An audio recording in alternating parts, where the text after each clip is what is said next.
Let me just explain how this works. So, folks, if you're new here or joining us for the first time, this is the weekly Apologetics Academy that we run every Saturday at 8 p.m. UK time, which is 3 p.m. Eastern, or 2 p.m. Central, or 12 noon Pacific. And the idea is we bring in different scholars and experts, apologists, on representing a range of viewpoints across the theological and philosophical spectrum, and we have them present to us about their ideas, and then we have a session, an interactive session where people are welcome to ask questions and make comments and express disagreements, etc.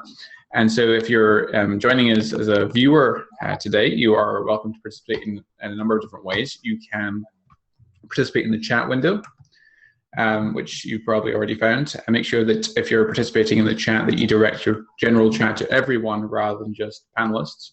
Otherwise, hardly anyone can see you. You can also submit questions anonymously by hitting the Q&A button at the bottom of your screen. You can also click the raise hand button, and if you raise your hand, then I will promote you to be a co-panelist with our speaker this evening, and you'll have an opportunity to go back and forth and interact and dialogue, and ask questions, ask for clarification, express disagreement, make contributions, etc. Please try to keep the questions on topic. If you stray too far from the topic, I'll have to close it down because we want to try and have a focused discussion in our session. Our speaker this evening is Dr. Justin Bash from Dallas Theological Seminary. He is debated Bart Ehrman, a textual critic, who's written a number of books against Christianity, including misquoting Jesus most famously, and also how Jesus became God, which is of course relevant to what we're going to be discussing this evening. If you're around next week, we're going to be having on with us Dr. Günter Bechley, who's going to be talking to us about paleontological evidence bearing on the intelligent design debate. Dr. Günter Bechley is a German paleontologist who is a renowned expert on dragonfly paleontology in particular, but he's going to be talking to us about the fossil record as evidence for common descent and against Neo-Darwinian evolution. So that's what's happening next week. So Justin, do you want to maybe just introduce yourself and tell us a little bit about who you are, and then you can maybe kick into your presentation? That would be amazing. Thank you. Sure. Thanks so much, Jonathan. My name's Justin Bass. I do teach part-time at Dallas Theological Seminary. In fact, we're going through Greek 101 and 102 right now, right in the midway of that semester. And I teach at a Bible college as well in the semesters called Dallas Christian College. And I'm also the pastor of a small church here in Frisco, which is a suburb of Dallas. And been doing that a little over 5 years now. And of course, I also love apologetics ever since I came to Christ in college, learning the evidences of the faith and who Jesus is and his claims and his death and his resurrection and everything about that has been my passion now for about, let's say, 15 years, I guess. I was 20 when I came to Christ. So this is definitely right up my alley. I love talking about anything that has to do with the historical Jesus, who I believe is the Lord of the world. So I guess I'll get going. I did want to say this is unique for me. This is the first time I've done a lecture online. This is really neat. I've never done a lecture where I didn't have to wear pants, but I assure you I am wearing pants. I just want to make sure everybody knows that. But thanks again, Jonathan, for doing this and having this great ministry.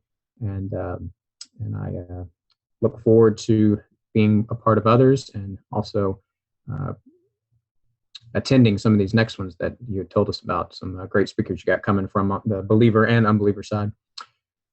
Let me share my screen, make sure I have everything working here. Let me just say also that there was a handout, I forgot to mention, there's a handout associated with this session, so if anyone wants a copy, then just email me at jmclatchy@apologetics-academy.org, which I also put into the chat window just so people know if they want the handout. Thank you. And that handout is free. No extra charge. No extra charge for that. Everybody, is this visible to everyone, Jonathan? Is this good? Yep, that is good. All right, and so one thing I like to start doing anytime I give a talk like this, I like to share just some of the books that I've really benefited from whatever topic I happen to be talking about, and so I thought I'd share a few of those books that y'all can get into. I'm sure most on here would love to trace down this topic more and study it more, and so I'm going to start with kind of the more lay level books to the more scholar level, because I know people viewing this online and also probably here, there's a whole spectrum. So starting with a very simple place to begin would be Who is Jesus by Dr. Bach.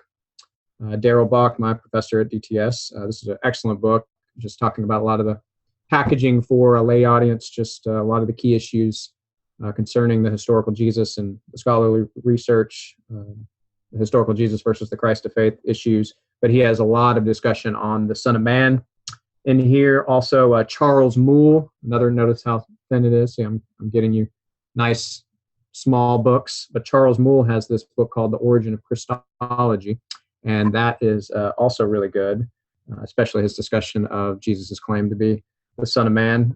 What's considered probably one of the best out there is this Studies in Early Christology by Martin Hengel.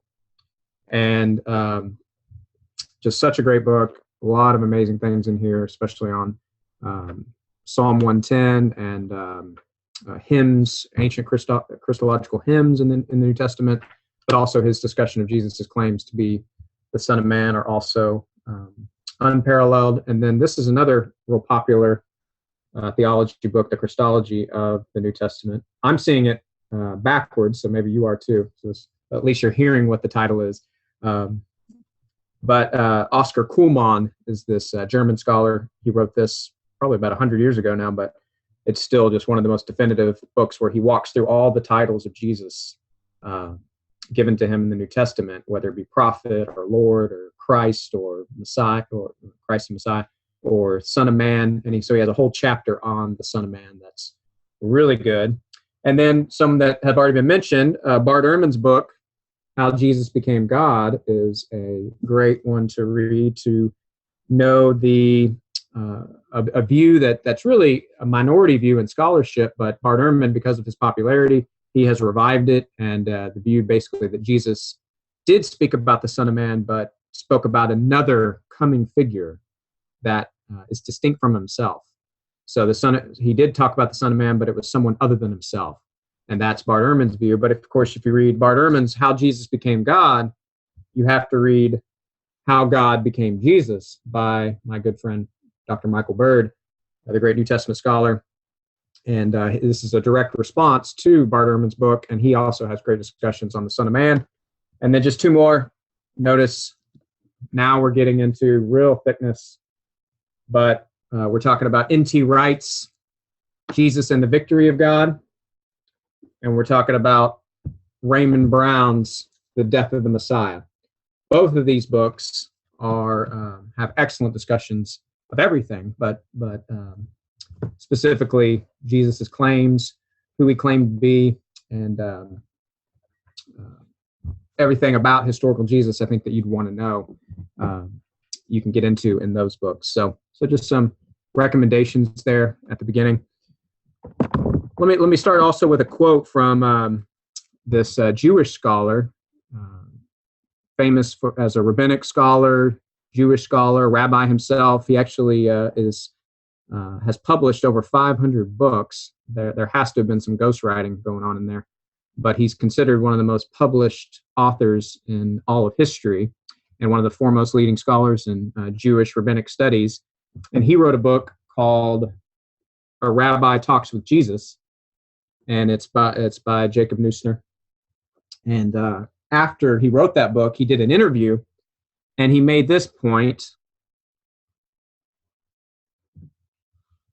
about the claims of Jesus. He basically said, when I read that Jesus said things like, you have heard that it was said thus and so, but I say unto you this and this and this, I want to say to this Jesus, who do you think you are, God? Who do you think you are, God? And I really like that, because I think that is exactly the kind of response that specifically the synoptic gospels, Matthew, Mark, and Luke, want their readers to respond with. I think they want everyone who reads their Gospels to read the last sentence of their Gospels and say, "Who is this Jesus, God?" I think that nails that. And so hopefully by the end of this talk, you will be crying out like Neusner to Jesus, "Who do you think you are, God?" And I'm going to cover 3 key points in this talk. We're going to talk about, we're mainly looking at Jesus' claim to be the Son of Man. We could talk about other claims if you'd like, but this is what I'm focusing on. But basically the origin and understanding of this title, the Son of Man, in the book of Daniel, where it all began. The Son of Man figure in Second Temple Judaism, which basically, if you're not familiar with that term, basically just means all the writings we have, specifically by Jews, but others as well, between around 200 to 300 BC to around 200 AD. So that time frame covers what scholars call Second Temple Judaism. So, of course, the New Testament was written during that time, but also a ton of other writings before, during, and after the New Testament by Jews, by Christians, by even Greco-Roman writers as well. So how did they see the Son of Man during that time?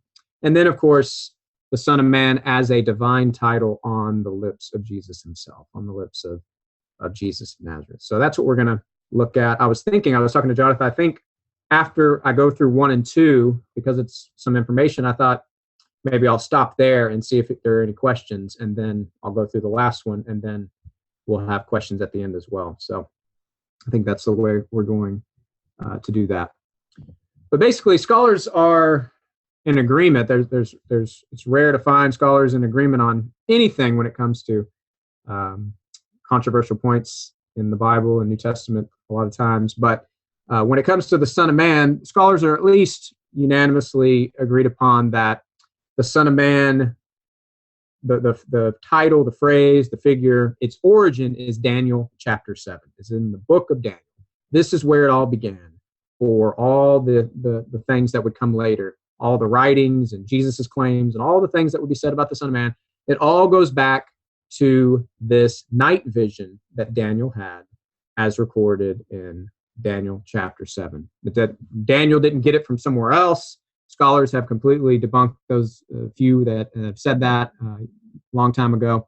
It is a Jewish idea, and it comes from the book of Daniel itself, and it comes from Daniel having this night vision. At least that is what he is claiming. That's where he saw this particular figure. But before we get to Daniel 7 and look at the actual text, let's think about the book of Daniel as a whole and just think about the context of Daniel 7.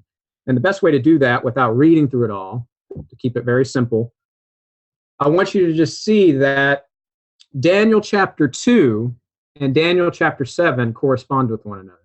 And they're written in such a way that you're meant to interpret one in light of the other, because they basically follow the same pattern. And basically what both of them are teaching, whether it's Nebuchadnezzar's dream or Daniel's night visions in Daniel chapter 7, is that these beastly kingdoms of men, Daniel sees all these ferocious, hideous beasts, and they represent the different kingdoms of men. But those beastly kingdoms of men are going to give way to the eternal kingdom of God. And in Nebuchadnezzar's dream, you have this statue. And so the head of the statue represents the Babylonian Empire, the breast and arms represent Medo-Persian Empire, and on and on. And you have beasts that correspond to that statue that represent the same empires as before. But what's very interesting about both, about the dream, Nebuchadnezzar's dream, and about the night visions in Daniel 7, is they both climax with 2 different figures. So in Daniel 2, it's this stone cut out of a mountain, which it says in the text, not by human hands, not by human agency. And then in Daniel 7, it is this Son of Man figure that is at the center of our discussion today. So this is the actual text from Daniel 2 about the stone. And by the way, the stone is very clearly representing the kingdom of God. So the kingdom of God that will not give way to another kingdom. It will last forever. So the Babylonian Empire rises and falls. The Grecian Empire rises and falls. The Roman Empire rises and falls. But the kingdom of God never ends. It rises and it never ends. So in Daniel chapter 2, it says, you continued looking until a stone was cut out without hands, but it struck the statue on its feet of iron and clay and crushed them. But the stone that struck the statue became a great mountain and filled the whole earth. And this parallels language from Isaiah and from the Psalms. The kingdom of God will one day be from sea to sea. It will reign over all the earth, and the fullness of the kingdom will go forth. And the stone here is the image that represents the kingdom of God.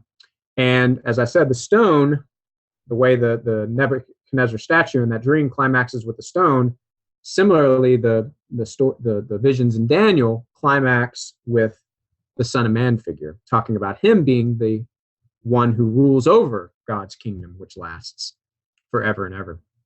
And I thought some of y'all might find this very interesting. Josephus, the Jewish writer from the first century, writing contemporary. He was born a few years after Jesus died, but he was writing contemporary with a lot of our New Testament writers. So his interpretation of these passages is fascinating, and he actually brings up the stone, really to evade it, but he talks about Daniel a lot, and this is what he says about that passage in Daniel chapter 2, what we call Daniel chapter 2. They didn't have chapters back then.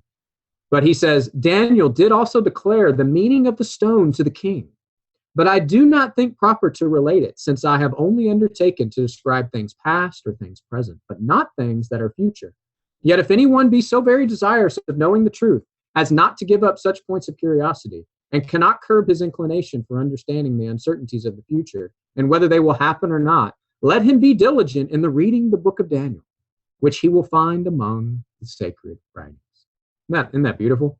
So Josephus is, and Josephine scholars are in agreement on this, pretty much he understands the stone as, in a messianic way, as this one who will defeat, ultimately, the Roman Empire, because the fourth kingdom, even according to Josephus, is the Roman Empire.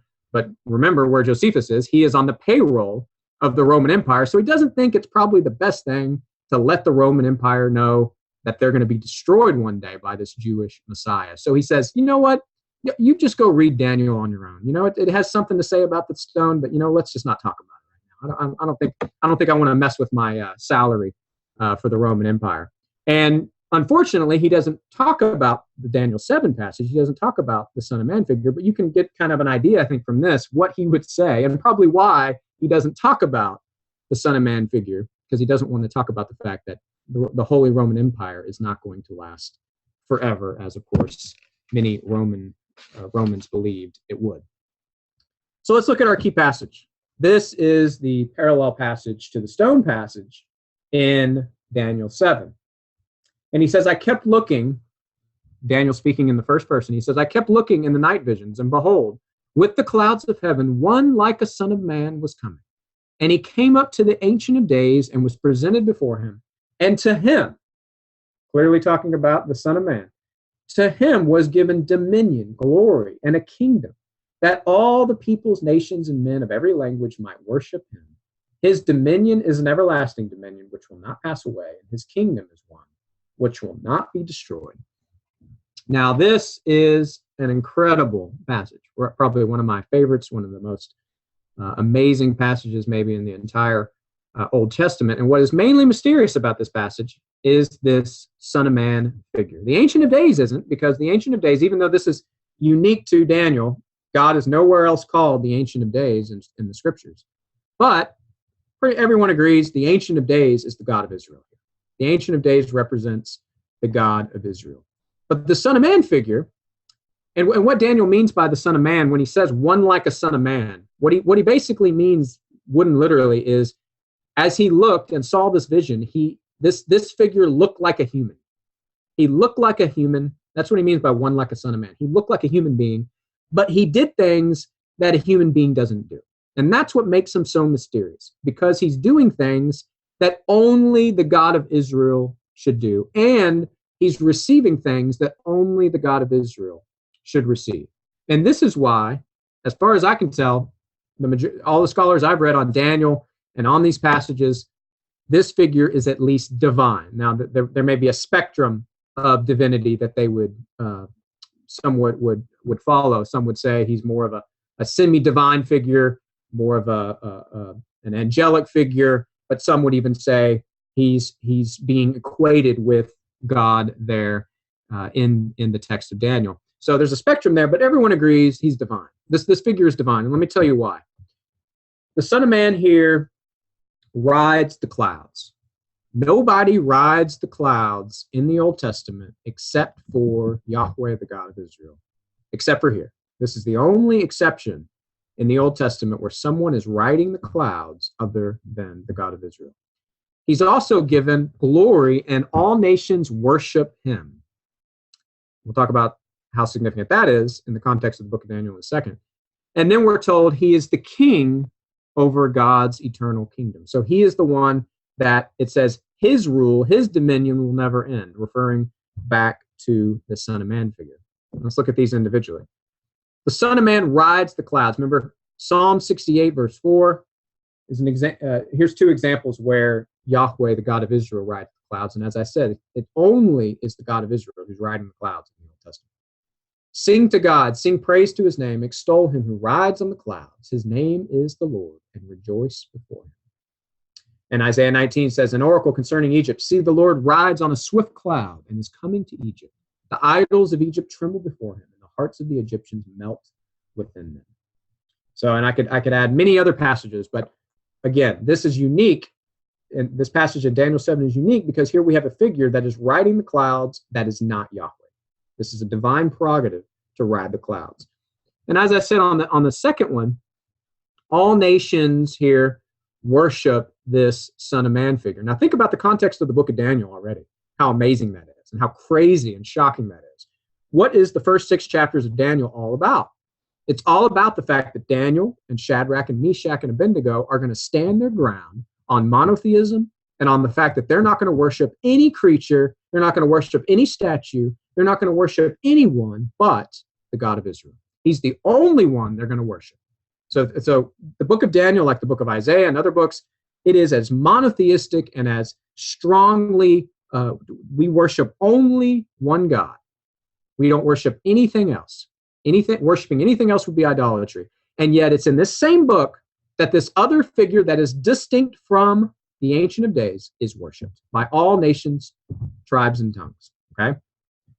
And then the last one, the Son of Man is king of God's eternal kingdom. Now, again, this is significant within the context, within the book of Daniel itself. Because in Daniel chapter 4, verse 34, it says, this is Nebuchadnezzar praising the God of Israel. He says, then I praised the Most High. I honored and glorified him who lives forever. His dominion is an everlasting dominion.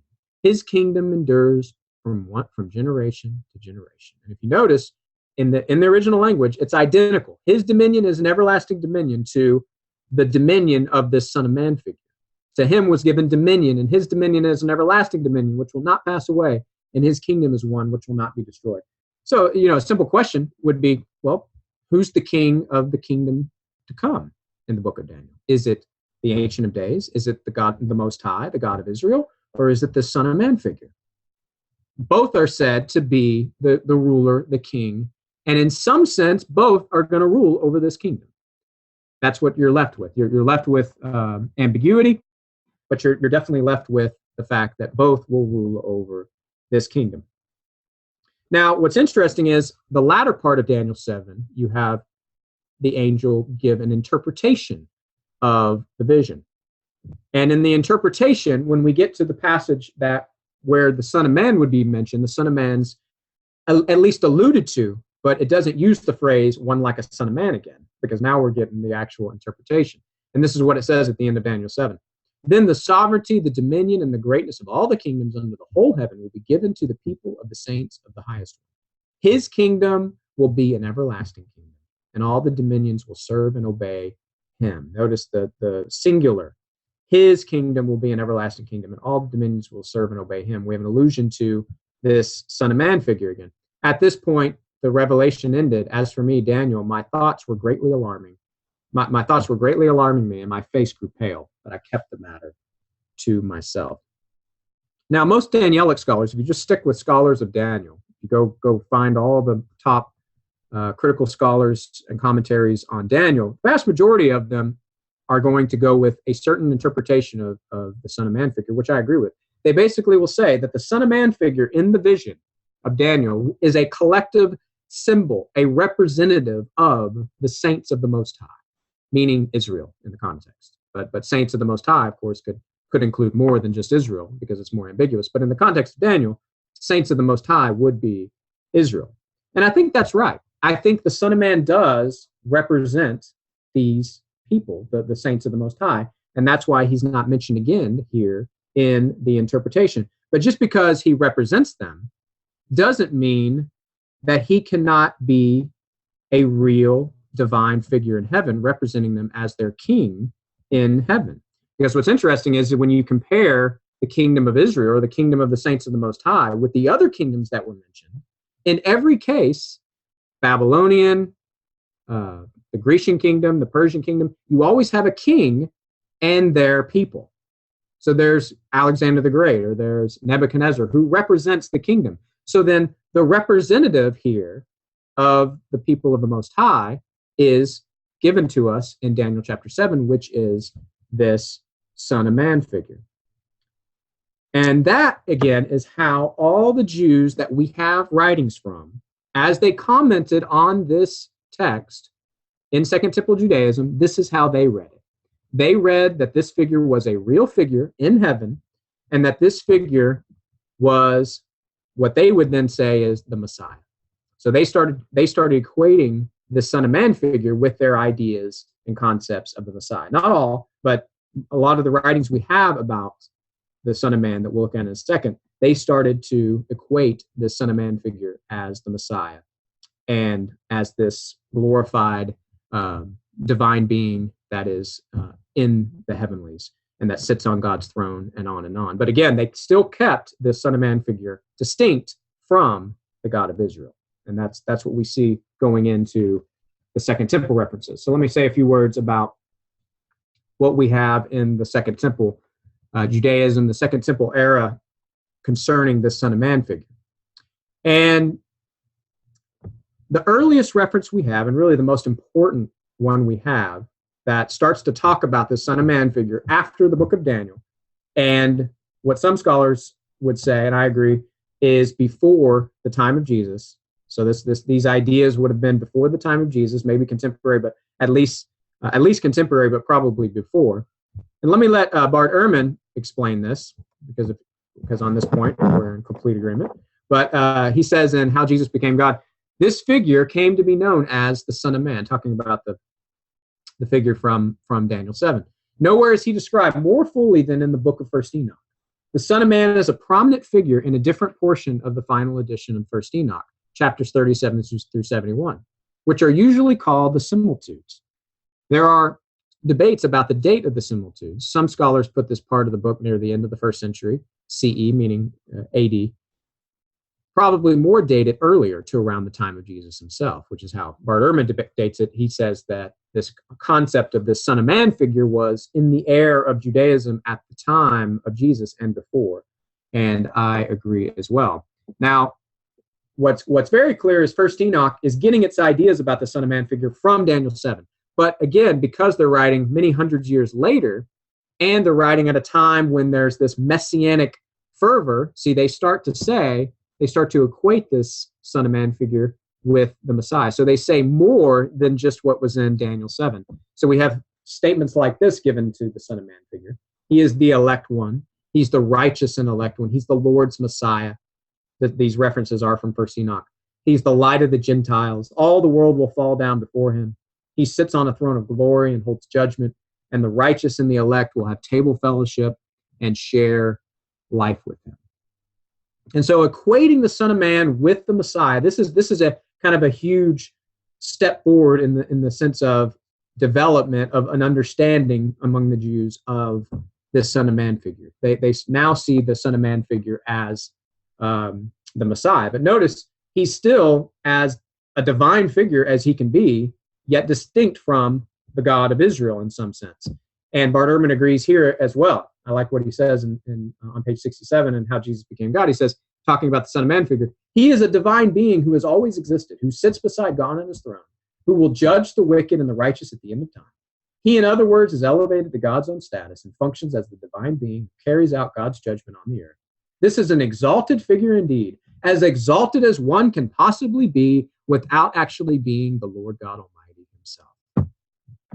Couldn't say it better myself. That is exactly right. He is the most exalted figure outside of God himself, of all the figures, even the Messiah, of all who they equate him with, but of all the figures that are floating around in the ancient world, this Son of Man figure is the most exalted figure you can be without being, as he says, the Lord God Almighty himself, which I would say without being God the Father. So you can imagine if some first century Jew, some Jewish carpenter, started walking around and claiming to be this particular figure, how blasphemous, how insane, how crazy that would be. We'll talk about that, unless, of course, he was telling the truth. But after First Enoch, you have a few references to the Son of Man figure in Jewish writings. That I'm not going to quote it, but Fourth Ezra is another example, more contemporary with the New Testament itself. But Fourth Ezra doesn't do much more. It just still equates him as the Messiah.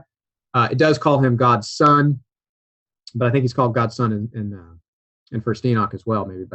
But he flies with the clouds, and so this is basically all that we have on the Son of Man, contemporary with the beginning of Christianity in the first century and before.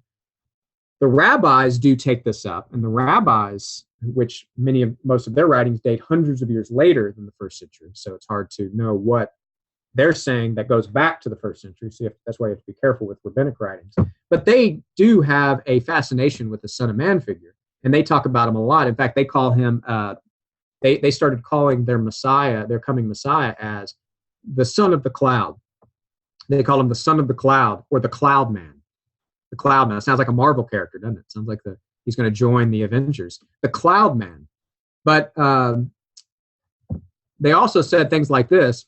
Rabbi Joshua ben Levi says, if Israel is meritorious, he will come with the clouds of heaven, speaking about the Messiah. He will come with the clouds of heaven. If not, he will come lowly and riding upon an ass. I love that. He really understood the situation well, because that's exactly what happened. Israel was disobedient. They had rejected their Messiah. Jesus arrives on the donkey. And then, of course, when I believe the New Testament teaches there will be this massive conversion of Israel before Jesus returns, and then he will be coming with the clouds, with that imagery from Daniel 7. But it's interesting to see this rabbi writing.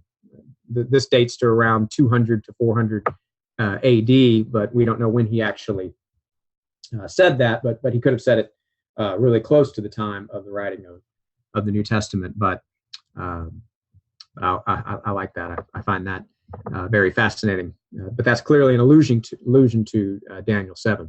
So just to recap, the Son of Man figure is seen as a divine figure, not only in Daniel 7, but also in First Enoch and in these other Second Temple Judaism writings. He is still distinct from the God of Israel, but he's presented as this divine figure. And then he's equated with the Messiah and God's Son in a lot of these writings. But here's something that I didn't mention that's very interesting, that I think is very important for our discussion of the New Testament and how Jesus uses this. Is there's a book called The Two Powers of Heaven by Alan Siegel. And what he shows here is that there was this idea in Judaism. We don't know how far it goes back because it's only in the rabbinical writings. Like I said, they were dated later. But some Jews early on, and I would bet maybe at the time of Jesus or before, they started looking at passages like Daniel 7, and they looked at the fact that they would use the phrase two powers in heaven, almost saying two gods in heaven. There are two gods of heaven. And when this is referenced in the rabbinical writings, it's rejected as heresy. But what's interesting is you see them struggling with a passage like Daniel 7 because of the divinity of the Son of Man figure. And because the Ancient of Days is distinct, how do you put this together? Well, the way some of them put it together was there are two powers in heaven that represent God, I guess. Interestingly, the New Testament writers, how do they put it together? Well, they put it together by not in any way saying there are two gods, but more in a binitarian way. At least early on in some of the early Paul's writings, we see him already equating the Son and the Father, and yet they're just one. They're still one God. And so I thought you'd find that interesting. But that's basically Daniel, the origin of the phrase in Daniel 7, and we have it how it's used in Second Temple Judaism.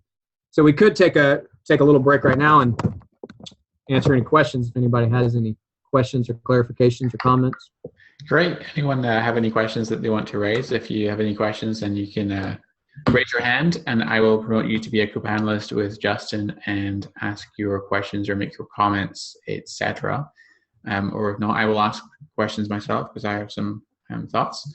Brian has had his hand up for a while. I'm not sure if he wants to come up. I'll bring Brian up.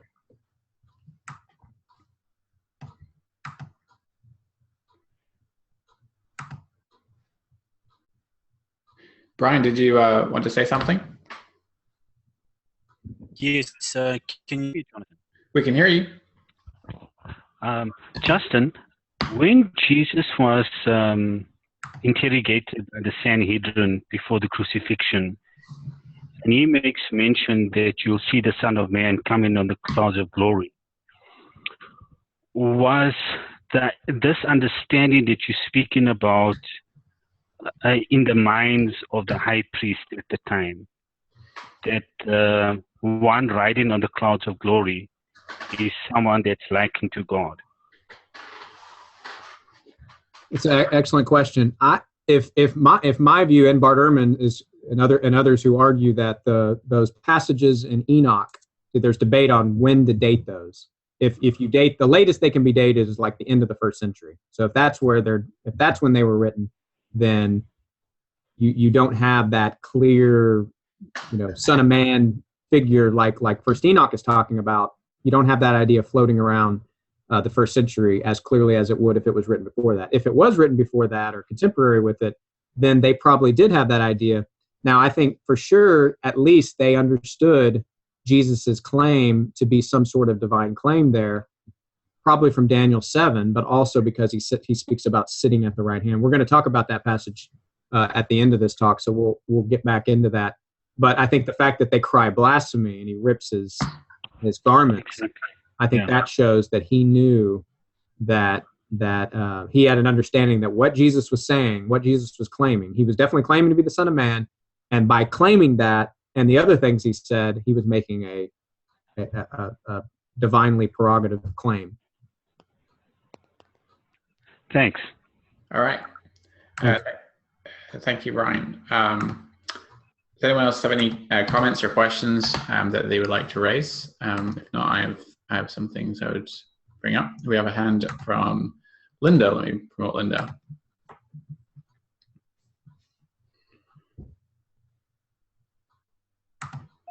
Greetings, Linda. Hello, it's me, James. The computer still thinks. Okay. Yes. Just wondering, Justin, what date of Daniel are you positing in the background here? The date of the book of Daniel? Yeah, the composition date. Yeah, I do think that the main heart of the book of Daniel goes back to Daniel himself, and I would think that I think there was editing and different things that went on over the centuries with Daniel, and definitely things that went on that probably certain stories were fitting with the Antiochus rebellion, the Antiochus Epiphanes, and what was going on in the Maccabean revolt. But I do think that the heart of what's being taught and the visions and things are going back to Daniel himself. But I don't think that whether Daniel is dated to around 200 BC, which is where a lot of scholars would date it today, or whether it goes back to the early 500s, which is where it'd have to be if Daniel had any part in it. Either way, you have the Son of Man figure well before Jesus and well before First Enoch. So it wouldn't affect much of whether you put the dating late or early. I don't think it affects the main arguments about this particular phrase. And just to make sure, you're defining Daniel as a 12 chapter book, right? No hypothetical parts. Yes, the 12 chapter book. Thanks. All right. Thanks. Question. Let's see. Any more questions from the floor at this point? If you have a question, then you can raise your hand. There's a question in the Q&A box. Someone asked, Kenneth asked, is there a good collection of primary source documents on pre-Christian Jewish Messianic theology?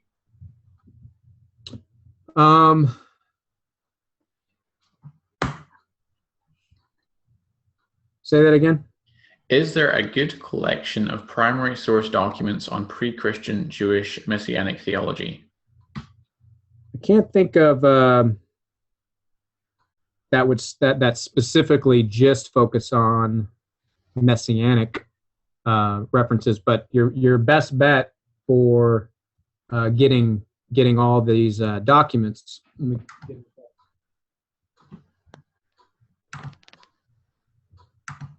would be James Charlesworth in his Old Testament pseudepigrapha, which way's right.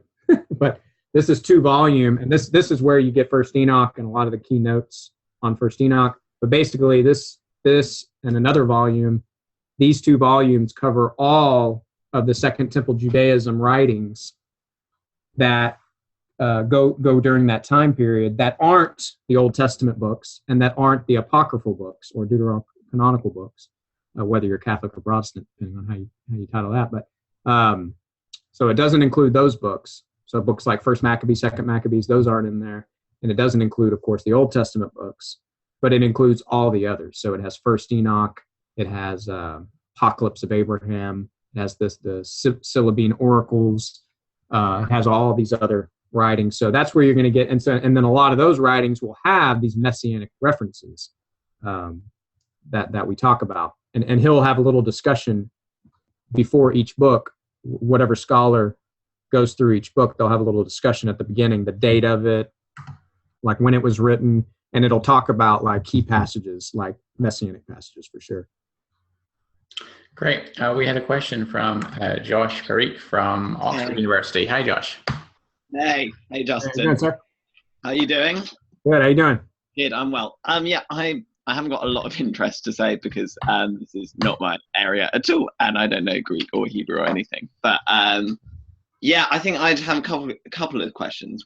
So the first one I'd say, what would you say to people who? So I know that there's talk of a kind of mediated Christology and things like kind of demigods in first century Judaism, and I think to the people that I maybe am and talking about this, there's another guy, the guy who's on with Borkham on Unbelievable, who's good. No, not Barham. And so before that he did 2 shows on Jesus and the Eyewitnesses, and is James someone? Crossley. Crossley, there we are. Okay. Crossley, and he talks about that there are kind of demigod style figures. What would you say to people who said that perhaps the Son of Man is that kind of figure? It may be kind of not the right era of that kind of thing, but what would you say to that? Yeah, I would say outside of the New Testament, without the New Testament, that's very possible. Okay. So I would say just left with what the Old Testament tells us in Daniel 7 and the Second Temple Judaism writings about the Son of Man figure in First Enoch and these writings. I would say they're probably struggling to figure out who the Son of Man figure is, and they're wanting to, give him that great exaltation and all that. But I would say if I could get next to the guy whoever wrote First Enoch or those passages, that Jew who wrote those, and if I said, is the Son of Man equal to God Almighty? My bet would be he would say no. Okay. He probably didn't think so. So I would say without the New Testament, the Son of Man figure does kind of fit. He's definitely more exalted than any of the others. He's given attributes that none of the others are given, kind of collectively. And so he stands out even as that. But I would still say, yeah, he could fit in that mode. But I would then say, but in the New Testament, when Paul, when the gospel writers, Hebrews and others, when they equate Jesus with the Son of Man and then explain who Jesus is, they're putting Jesus not on the side of the demigods and the angels and all the others, which I completely agree, they're all there. They put Jesus on the side of the Creator and the one who's absolutely sovereign and the one God. And so if you think of it as a line between, that no matter who's writing, they always had that line between, when we're talking about Jewish writing, I'm not talking about Right. Greek and Roman writers. I'm talking about just Jewish writers. They would have that line between the one true God and then everything else. And they put Jesus, the New Testament writers put Jesus on the side of the one true God. Okay. And so even guys like Philo, who is thoroughly Hellenized and as Greek as you can be, and he talked about all the divine men and Logos and all the rest. No matter what, Philo still, if you look at a lot of things he says, he'll go out of his way to say, hey, wait a minute, I'm not saying he's the same as God Almighty though. God Almighty still stands on his own. God Almighty is alone. There's only one, and it's God Almighty.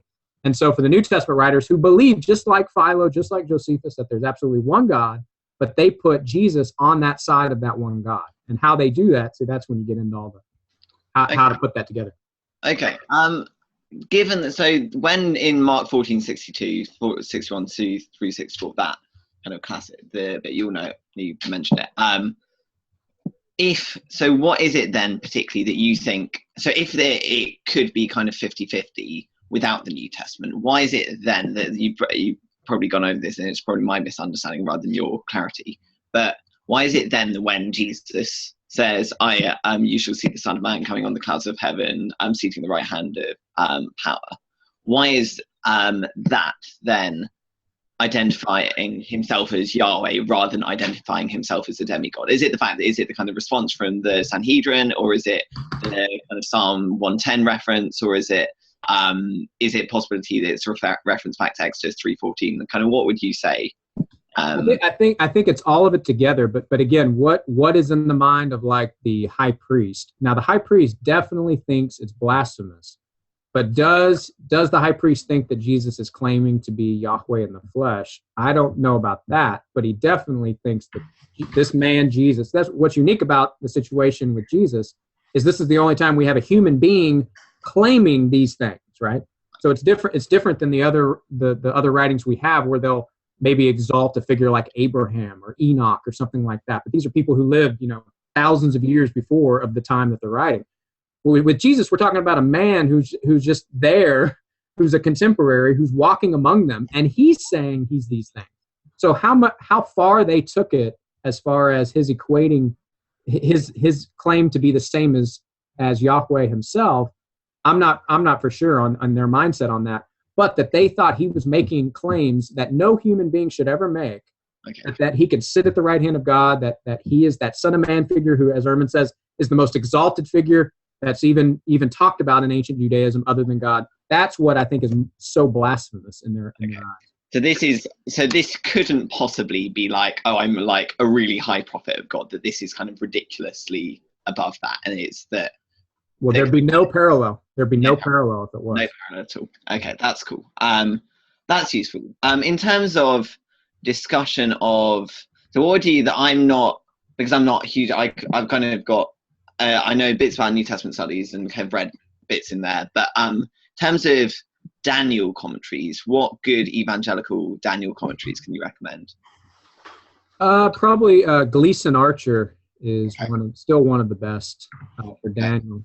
To really to defend the early dating. Can't remember, early and late gets confusing before BC. But that Daniel actually wrote it, and he and Gleason Archer knew the languages like no other, so he shows how the language of the Hebrew in Daniel fits well with 5th century inscriptions and things like that. So he's still one of the best. But the Word Biblical Commentary, I don't know if you heard of that, but that's a series that is more moderate conservative, sometimes more liberal, depending on the author. But the guy that did that one, the Word Biblical Commentary on Daniel, that's an excellent one. And he basically argues kind of what I had said to a previous question, that he believes it's sourced. He believes most of Daniel is sourced in the actual Daniel, but it went through stages of editing and kind of like redaction and redaction, a bit like kind of Raymond Brown on John.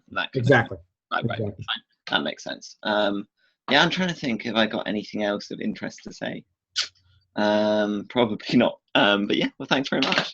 Well, great questions. Thanks. Thank you, Josh. It's interesting also to note that the trial narrative in Mark 14, Jesus combines the Son of Man phraseology with with the Psalm 110 seating at the right hand of God. So he's claiming to share the throne of Yahweh. And if you look back at Psalm 110, we read that Yahweh is speaking to one identified as Adoni, the possessive form of the Hebrew Adon, which means Lord, which isn't necessarily a divine title. But if you look later in the same chapter, in verse 5, it actually identifies the one seated at Yahweh's right hand as Adonai. Now, obviously, the Masoretic vowel pointing that distinguishes those terms Adoni and Adonai developed much later, because the Masoretics were only around in the 7th, 9th centuries, which is when that the diacritical marks came into being. But it's interesting that that's the way that they interpreted it at that point. And verses 6 and 7, I think, can only be associated with someone who is Yahweh.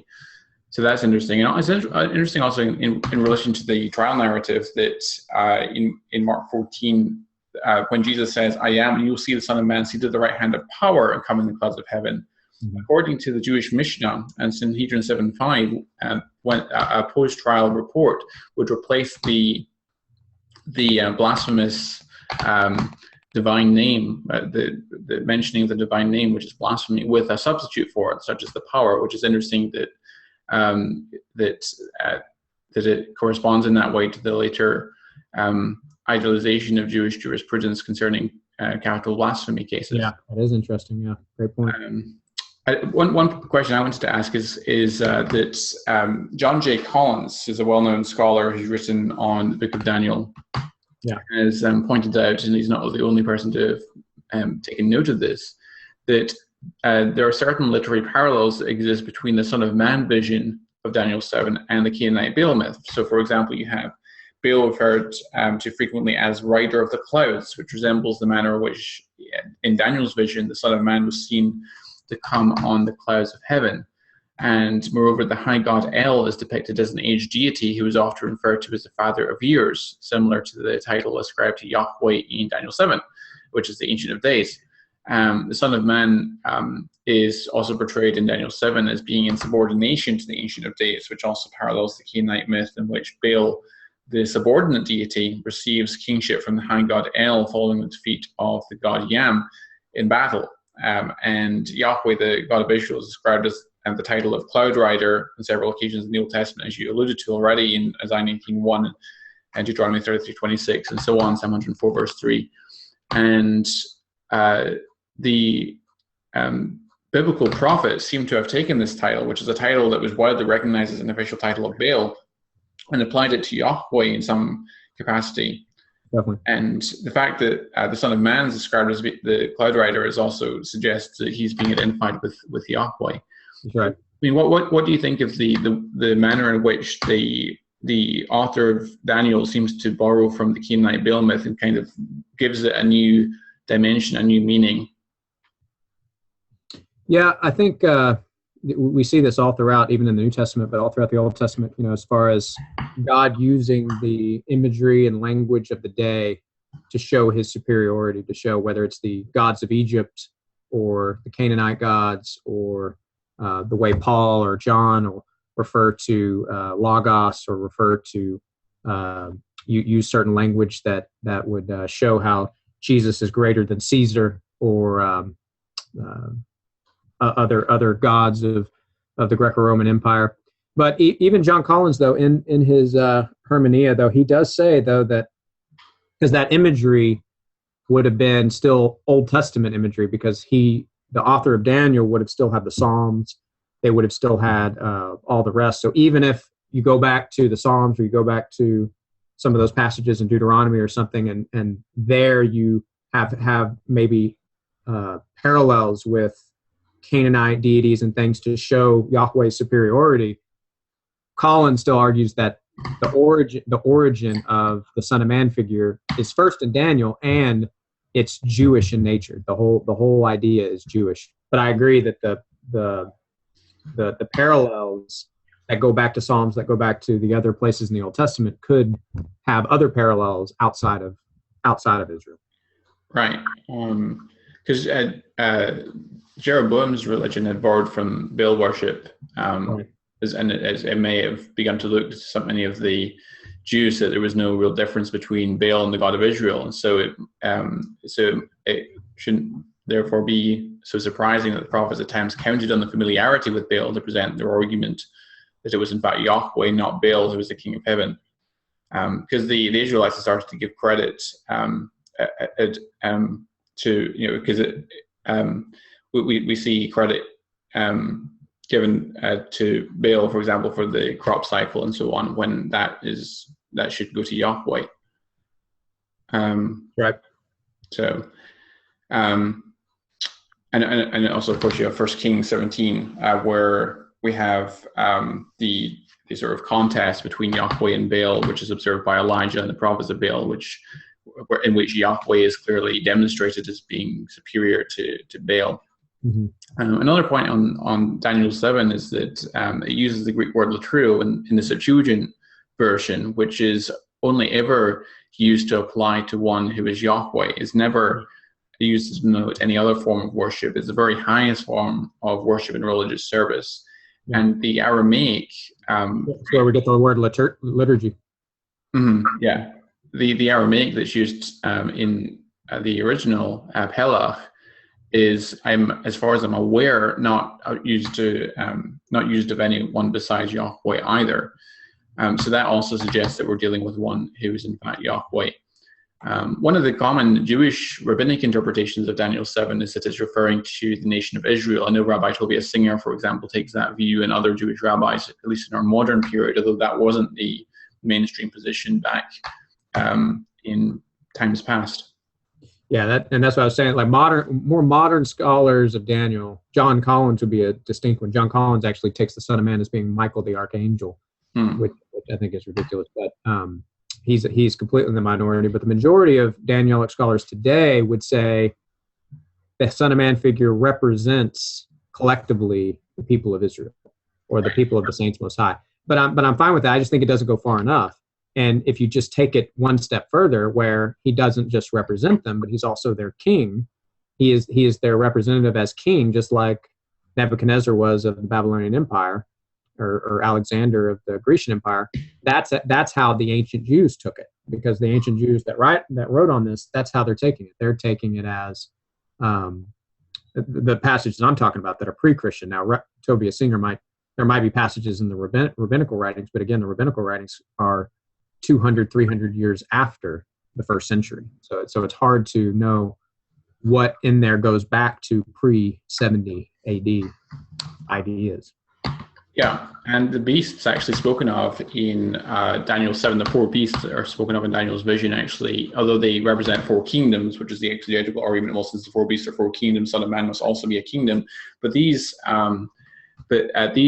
great beasts, as we're told of in verse 17 of Daniel 7, are four kings. So the nations are actually represented by four kings. Exactly. Rise out of the earth. And so each of the kingdoms... That's what I'm saying. It's kingdom and king. It's both. The image is for both. Right. And also the sort of representation is also seen in Daniel 2:38, where Nebuchadnezzar is identified as the golden head of the statue in his vision. And so he thereby represents the entire kingdom of Babylon. And also in Psalm 110, the Messiah is identified as someone who serves in a priestly capacity, after the order of Melchizedek. So the role of the priest is to represent the people of God as well. And also, as you alluded to, about when it refers to the saints of the Most High in verse 27, the kingdom and the power and the greatness of the kings who are under the whole heaven were given to the saints of the Most High. And then it says, and his kingdom is an everlasting kingdom. That's referring back to the Most High, and in the singular, it's referring to the Most High, and it's clearly an allusion also to the Son of Man. And I think it's plausible there that the Son of Man is thus being identified as the Most High, which would be Yahweh as well. Yeah, that's very possible. Definitely. It has the same parallel. Yeah, exactly. It parallels it. Let's take one more question just now. We have James wants to come back on.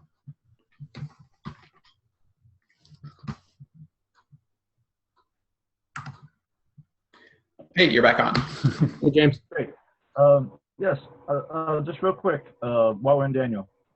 Daniel 3:25, in the fiery furnace. Angel or theophany? Yeah, it's a hard one. At least in the text itself, it does call him an angel. Where is it?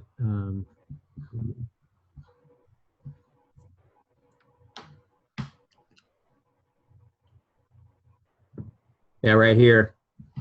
In verse 28, it said, Blessed be the God of Shadrach, Meshach, and Abednego, who sent his angel.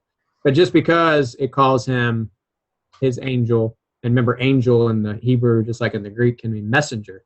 So it is interesting that he sees him as one like a son of the gods.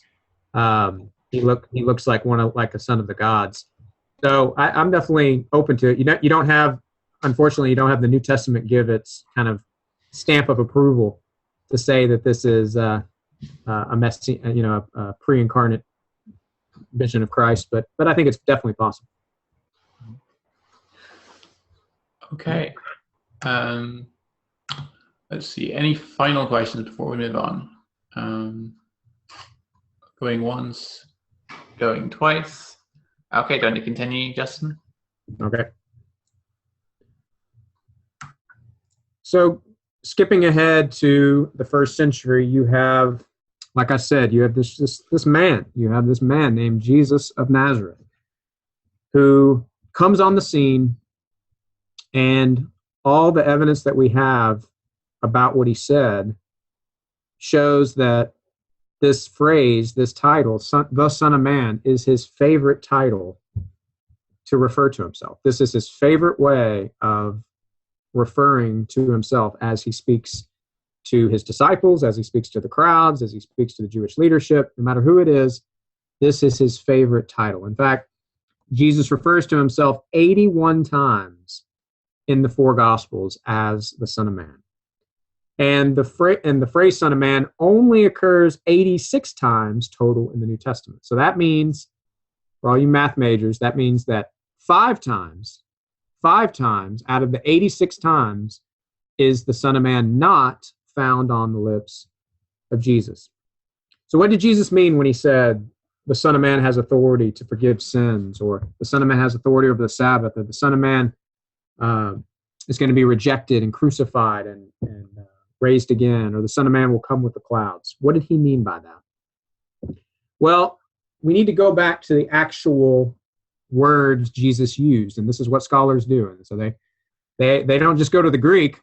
The Greek's not good enough, because Greek is, again, a translation when we're dealing with Jesus, because most scholars agree, even if Jesus might have spoke some Greek to soldiers and different things, he and his disciples would have spoken primarily Aramaic. And when Jesus uses the phrase, the Son of Man, he would have used either of these two phrases, bar anash or bar anashah. These are the two phrases he would have used in Aramaic. The first one means a son of man. So it's more of a generic without the article. So it's like a son of man, meaning a human being or a man. The second one is more definite. It's saying the Son of Man. Okay? But even that one could mean more of a generic idea, more of a generic man or mankind. So here's the 3 main views from scholars on how to understand this phrase. Everyone agrees that Jesus used this phrase, one of the 2. Everyone agrees he said Son of Man in some way. What did he mean by it? That's where the debate begins. And these are the 3 main options for us on what Jesus meant. So the first one is that when he said the Son of Man has no place to lay his head, it's the same thing as saying, I have no place to lay my head. So it's a way of just a generic self-reference. So he's just referring to himself as a human, and that's just the way people talk. People wouldn't say, I'm going somewhere. They would say, a son of man is going somewhere. So it was just a way of talking. And this is what a scholar named Maurice Casey and a Jewish scholar named Geza Vermesh, this is what they have popularized, and they have argued. Now others, like Bart Ehrman, but this is really an idea that kind of fell away out of scholarship, that Bart Ehrman has more revived. The second option is Jesus did talk about the Son of Man, talking about the divine figure from Daniel 7. But he talked about him as a distinct figure from himself. So he talked about the Son of Man. Jesus actually did talk about the Son of Man, but he said that the Son of Man's going to come in the future to bring God's kingdom. And that's, again, like I said, you can read Bart Ehrman's discussion of that in How Jesus Became God. He goes into detail of that one. And then the third option, which is what I will argue, which is what Raymond Brown and Martin Hengel and still a lot of formidable scholars would argue for, is that the historical Jesus did claim to be this particular Son of Man figure from Daniel, that he used and really even developed. He expanded on the idea, of course, but he started with that figure from Daniel as who he was and dealing with his vocation and his ministry and what he would do. So the Son of Man figure, in a sense, defined the way Jesus approached his mission and what he would do. And so basically, he claimed to be the Son of Man. He did claim to be this particular Son of Man figure. Now let me show you why the third option is most persuasive. One point, thinking on the two phrases, bar anash or bar anashah, what's interesting about the phrase used in the New Testament, as I said, 81 times on the lips of Jesus. What's fascinating about that phrase in Greek is it's unparalleled. Nowhere do we have that Greek phrase used anywhere else in any literature at all. So this phrase, the Son of Man, that's how it's used in the Greek. That is a very strange phrase. And what most people think is that what the number 2 and number 3, both of the scholars on the number 2 and number 3 options, they would say Jesus must have said bar anashah when he said these things, because he said it in such a way that it was like a title. He wasn't just saying I, or I as a man am going to do this. He said that Son of Man, referring back to the Danielic Son of Man of Daniel 7. So not just the Son of Man, but that Son of Man. So when he's used that phrase, when he spoke that way, he used the definite article. That's what the Greek phrase demands. The Greek phrase makes no sense if Jesus said it the other way. If Jesus said it the other way, you wouldn't have such a strange Greek phrase. In fact, you wouldn't even need it. You could just put, the word ego for I, because it just would mean the same thing. But the New Testament writers are consistent. The gospel writers are consistent. They always say the Son of Man, which demands an Aramaic vorlog, an Aramaic, the phrase that they translated from that Jesus must have said was the Son of Man. He said the Son of Man, or some even have translated as that Son of Man.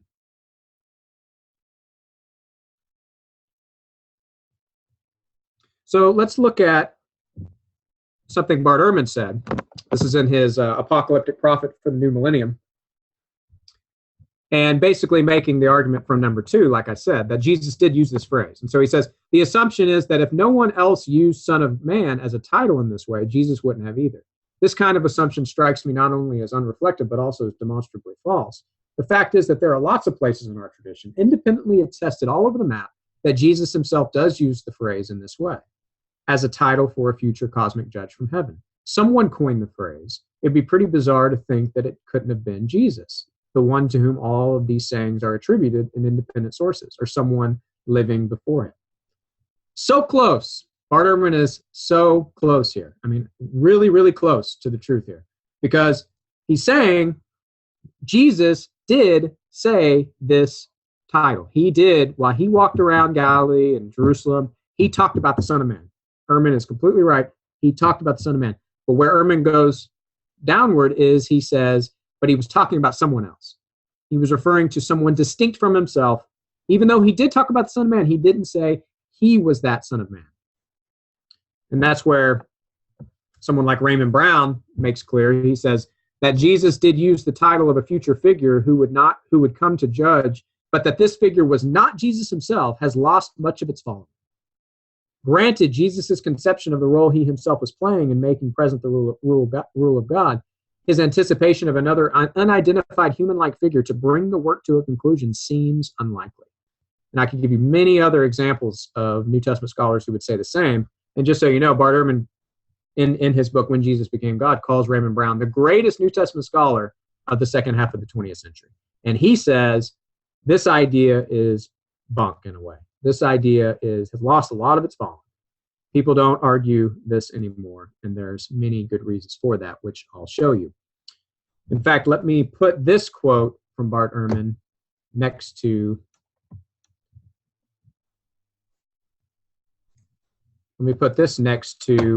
that document. So this is what Jonathan will send you if you ask for it. This is the handout I sent everyone.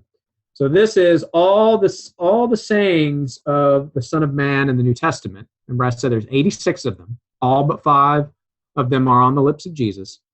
And I want you to see how they break down. Notice how these sayings are in Mark, and they have their parallels in Matthew and Luke, who I would say used Mark. So these don't count as separate ones because they are using the same. But notice they're in Q. Q is a hypothetical source, but I think it's real, that Matthew and Luke used sayings of Jesus that Matthew and Luke used independent of each other that are not found in Mark. And notice all throughout Q, we have Son of Man sayings. M is sayings in Matthew of Jesus that are only in Matthew. They're not in Luke, they're not in Mark, they're not in John. L the same way. L are sayings in Luke that are only in Luke. They're not in Mark, they're not in Matthew, they're not in John. And then John, of course, are just John. But notice how Jesus' sayings cover all these sayings, all these strata of sources we have for Jesus in the New Testament. Look what Bart Ehrman says about the sources. When establishing historically authentic tradition from the Gospels, we're looking for lots of independently attested sayings and deeds. I should add here that in particular, we're looking for such independently attested traditions from our earliest sources. John is the last of the Gospels to be written, some 60 to 65 years after Jesus lived. The Synoptic Gospels are earlier, and the sources of the Synoptics are even earlier than the Synoptics. If we find traditions independently attested in, say, Mark, our earliest Gospel, in, say, Q, the source of parts of Matthew and Luke, and M, and L, then we have early independent traditions, and that is as good as it gets. Don't miss that. That is as good as it gets. I'm giving you here, with the Son of Man sayings of Jesus, as Bart Ehrman says, it's as good as it gets. And again, he agrees. See, Bart Ehrman doesn't go against his own logic here. He agrees Jesus is using the Son of Man saying. What he then does is he says, he is using the Son of Man saying, look, it's all in the traditions. We have it in all the sources. He had to have been talking about the Son of Man figure. But he wasn't talking about himself. He was talking about somebody else. And the biggest problem with that is you basically have to go through these sayings that I'm showing you here with scissors and cut what you don't like out arbitrarily. And that's what Bart Ehrman does in his book. When he goes through why he decides what Jesus said and what he doesn't, it is completely arbitrary. And so that is the biggest problem with the idea that Jesus is referring to someone else, because he's clearly referring to himself in vast majority of those passages. And Ehrman, guess what Ehrman does with those passages? He says those have just been added later by the early church. So it is kind of a scholarship of convenience when it comes to that.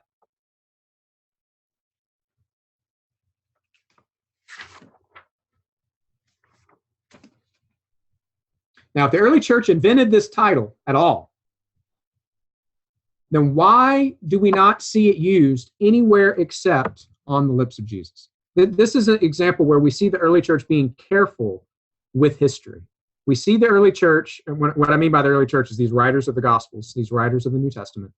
They are being careful with how they portray what Jesus actually said. And let me give you examples to show you with comparisons with Jesus' other titles.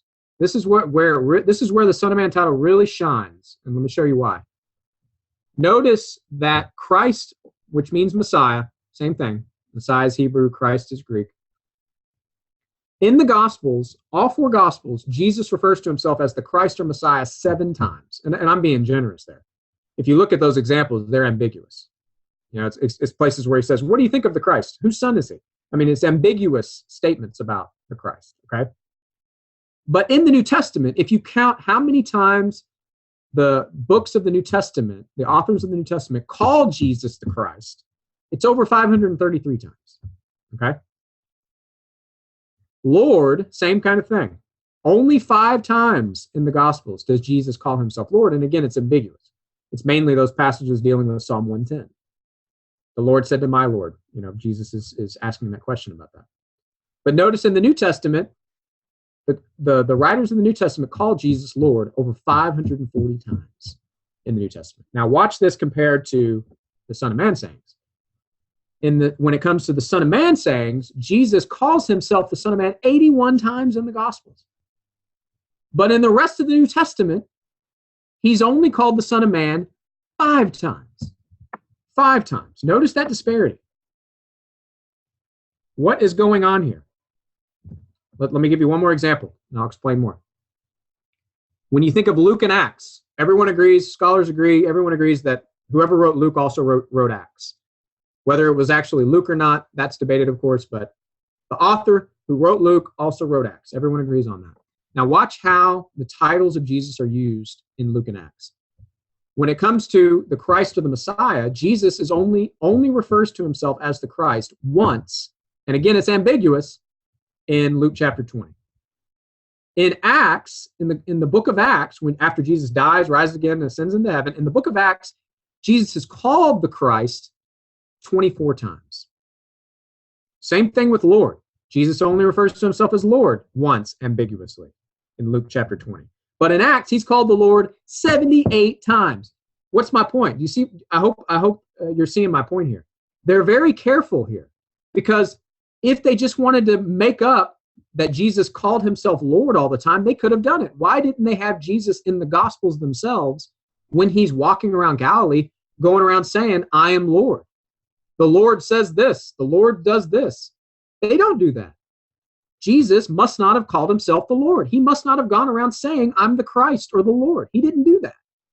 They carefully distinguish between what Jesus said and what the Christians said about him in the book of Acts afterwards. But notice how it's different with the Son of Man.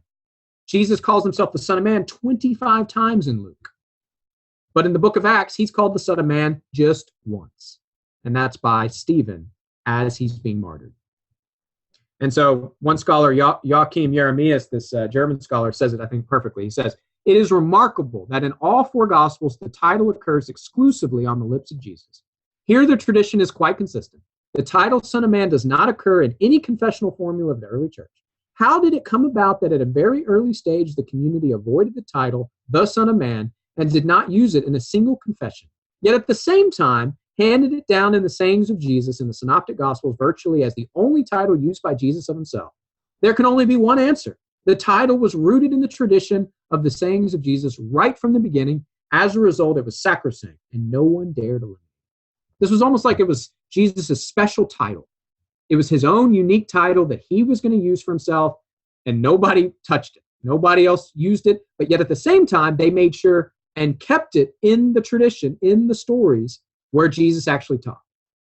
So they didn't go, think about it this way. If they put all these Son of Man sayings that I showed you, the 81 sayings on the lips of the historical Jesus, then why don't they have the apostles, and why don't any of the Christians in the early church go around calling him the Son of Man?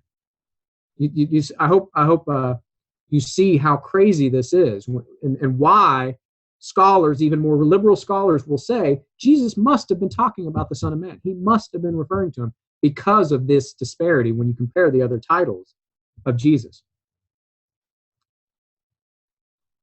In the end, we're on incredibly solid ground historically that this title goes back to Jesus himself. And I would say, unless you just be completely arbitrary and, like I said, go through and cut with scissors things that you just think, oh, well, this doesn't fit what I think about Jesus, so then I have to take it out. But if you take the saying seriously, no matter how much, if you go to the earliest sayings, whatever you do, you're going to get Jesus claiming to be the Son of Man. He is referring to himself, because he says many times, the Son of Man will suffer, the Son of Man will be crucified, and things like that. So let's look at a few Son of Man sayings. So Mark 2, these three are very similar. They're kind of, scholars distinguish three kinds of Son of Man sayings with Jesus. There's the more earthly Son of Man sayings, things he said while he was on earth. There's the Son of Man sayings about his suffering and his death and his resurrection. And then there's the Son of Man sayings about his coming in glory, about his coming in judgment and as the eschatological judge. So let me just give you a few examples of each of these. So these are more the earthly Son of Man sayings. So that you may know that the Son of Man has authority on earth to forgive sins, he said to the paralytic, I say to you, get up, pick up your pallet, and go home.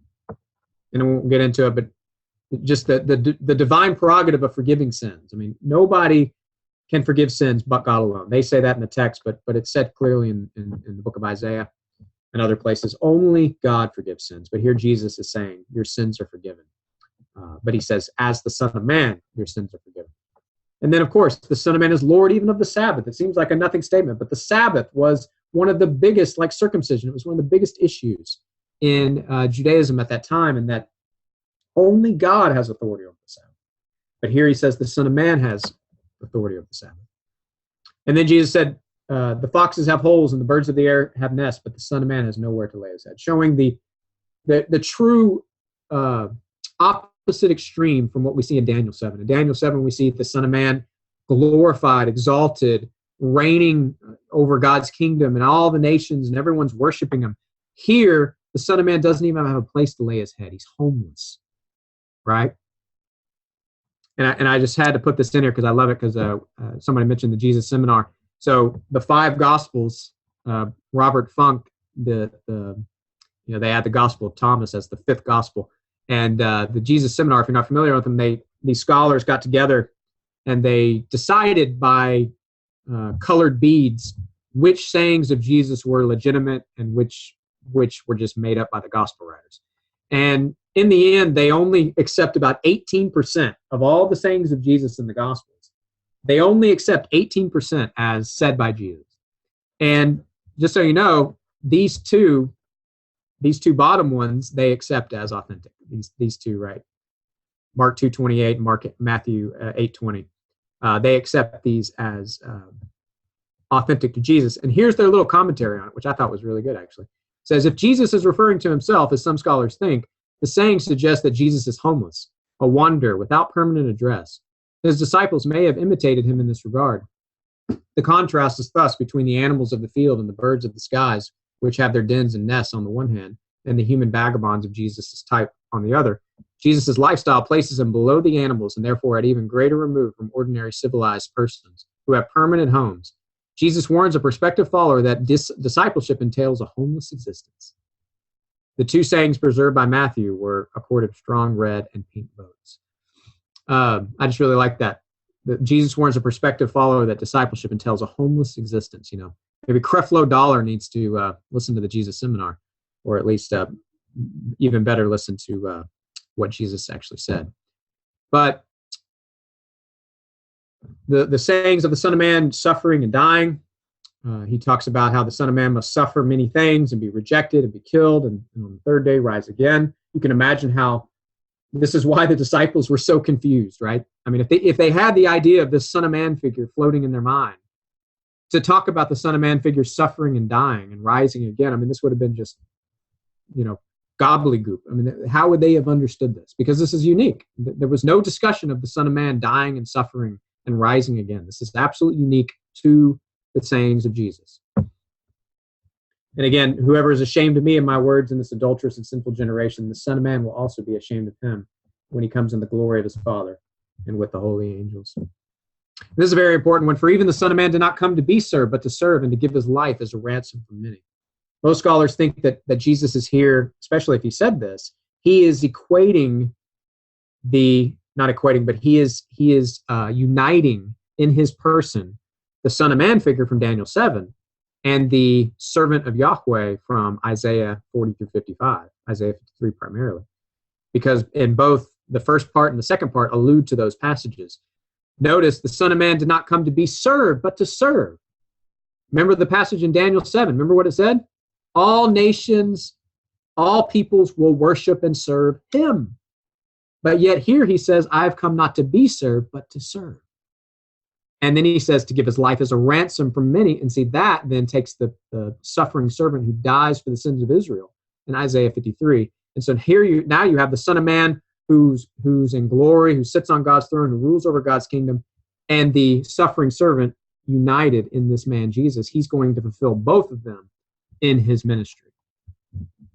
And the last one we've talked about already, but this is so significant because this is really the climactic statement of Jesus in the Gospel of Mark. Mark is clearly designed leading up to really showing who Jesus is by what he does more than what he says in Mark. But here's where Jesus really says who he is. And you have the high priest question him. He says, are you the Christ, the Son of the Blessed One? And Jesus says, I am, and you shall see the Son of Man sitting at the right hand of the power and coming with the clouds of heaven. And as we said, he's wedding here now the Son of Man imagery from Daniel 7, which is already a divine figure, as we said. And then the Adonai, who's seated at the right hand of Yahweh. And so what's fascinating about this, see, this gets into our, if we were to talk about the seeds of the Trinitarian doctrine, because how does Jesus, if let's say what I believe, but let's say hypothetically that Jesus is the second person of the Trinity, or Jesus is the Son of God. He is fully God, but yet distinct from the Father. How is Jesus going to explain that while he's on earth? How is he going to claim himself as God without saying, I'm the Father, without confusing people, thinking that he's the God of Israel, and now the Father's been taken out? The way Jesus does that is by referring to himself as the Son of Man figure, as Adonai at the right hand of God in Psalm 110, and as the suffering servant of Yahweh in Isaiah 53. This is how Jesus, the language, the ideas are already there in the Old Testament for Jesus to show their fulfillment in his person and in his mission. And of course, the high priest understood what he said. Sadly, some modern scholars don't understand what he said, but the high priest understood what he said, and that's why he tore his clothes and he said, you have heard the blasphemy. And Raymond Brown has a great discussion of what blasphemy is. Blasphemy is claiming the divine prerogatives that are reserved for God alone for yourself, and or equating yourself with God, which I would say Jesus is doing both here. Like I said, I don't know how much the high priest understood. He at least bare minimum understood that Jesus was claiming divine prerogatives for himself, and therefore he should die. He in no way entertained the possibility that Jesus was telling the truth. Right?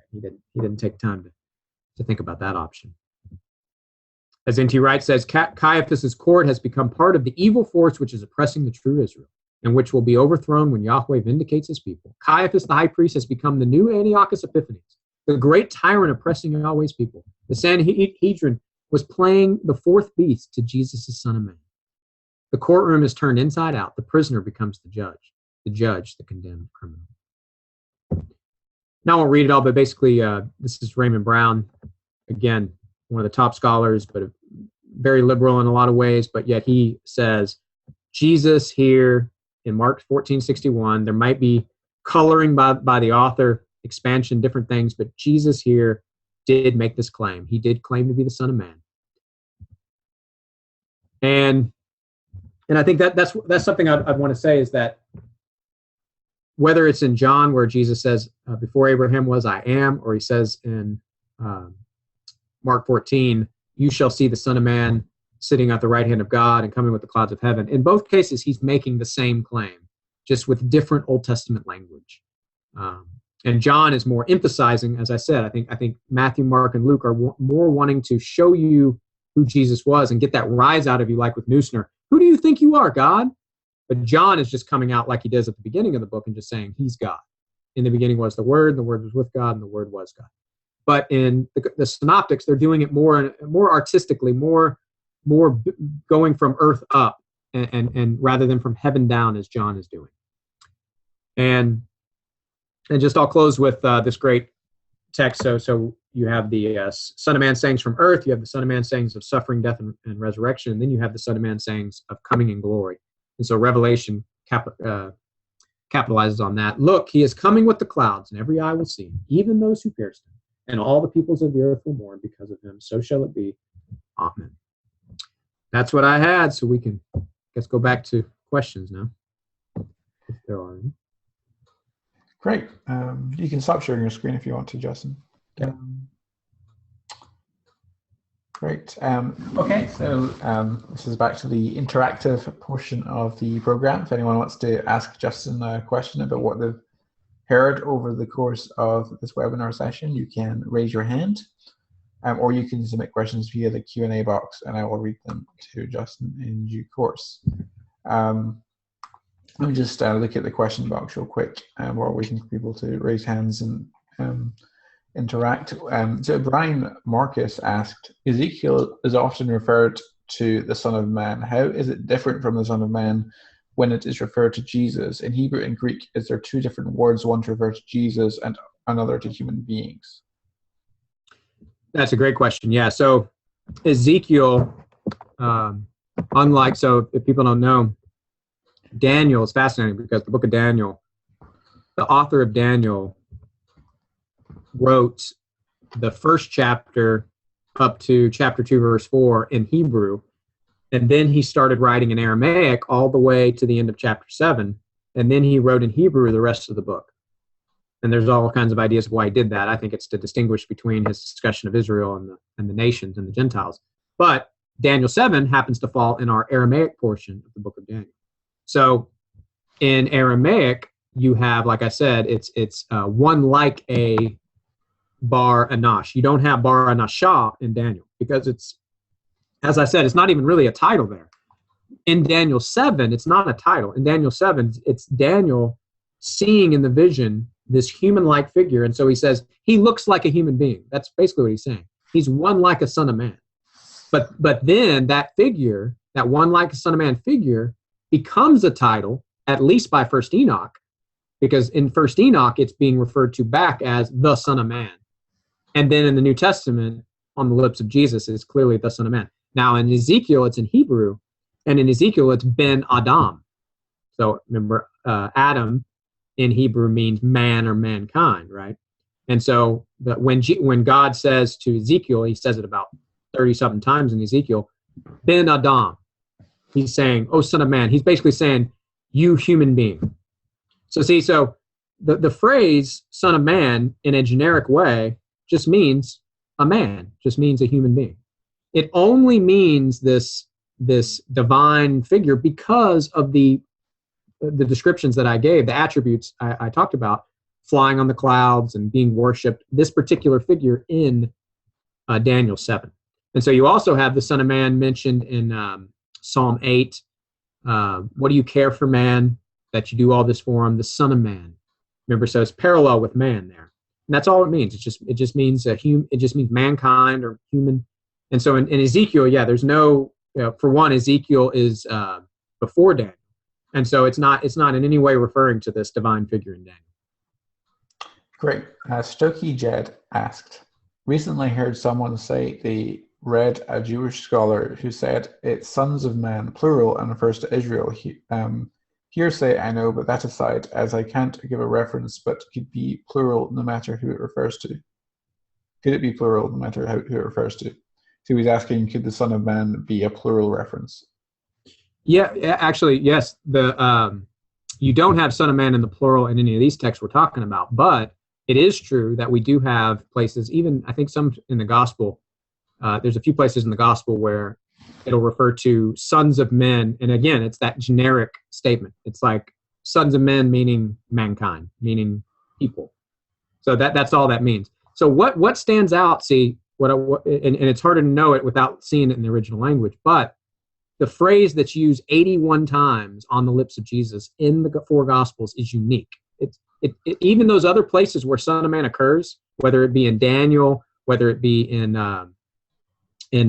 Acts or in Hebrews and Revelation, it never occurs the way it is written on the lips of Jesus. So the way it's written on the lips of Jesus is unique. It's very emphatic, the Son of Man, which even some have translated as, to bring it out, to bring the fullness of the Greek out, that Son of Man. So I am that Son of Man, referring to the Son of Man from Daniel 7. James asked, how do those who claim that Jesus used Son of Man to refer to a future entity handle statements about what the Son of Man has already done, such as the Son of Man came to seek and to save that which was lost? Yeah, I mean, well, that's the thing. So if you read through Bart Ehrman's book and where he goes through these sayings, basically, if the saying in any way sounds like Jesus is talking about himself, well, the early church made that up and put that on the lips of Jesus. I mean, that's what they have to do. So that's the problem. So that's why Raymond Brown even says this view is just not a good view, because you're just arbitrarily deciding, even though you have these sayings in every strata of sources from Jesus, in Q and M and L and Mark, in all of them, he's making these claims, and at least one of all those sayings, he's talking about himself clearly. If he starts talking about himself, then the early church must have made it up. If he's talking in the third person, where it sounds like he could be referring to somebody else distinct from himself, then the historical Jesus must have said that, and it's purely arbitrary when it comes to that decision. And I try, if you watch my debate with Bart Ehrman, I try to challenge him on exactly a lot of those sayings. And what happens a lot is he'll just say, well, I don't believe Jesus said that. And I'll say, well, on what basis?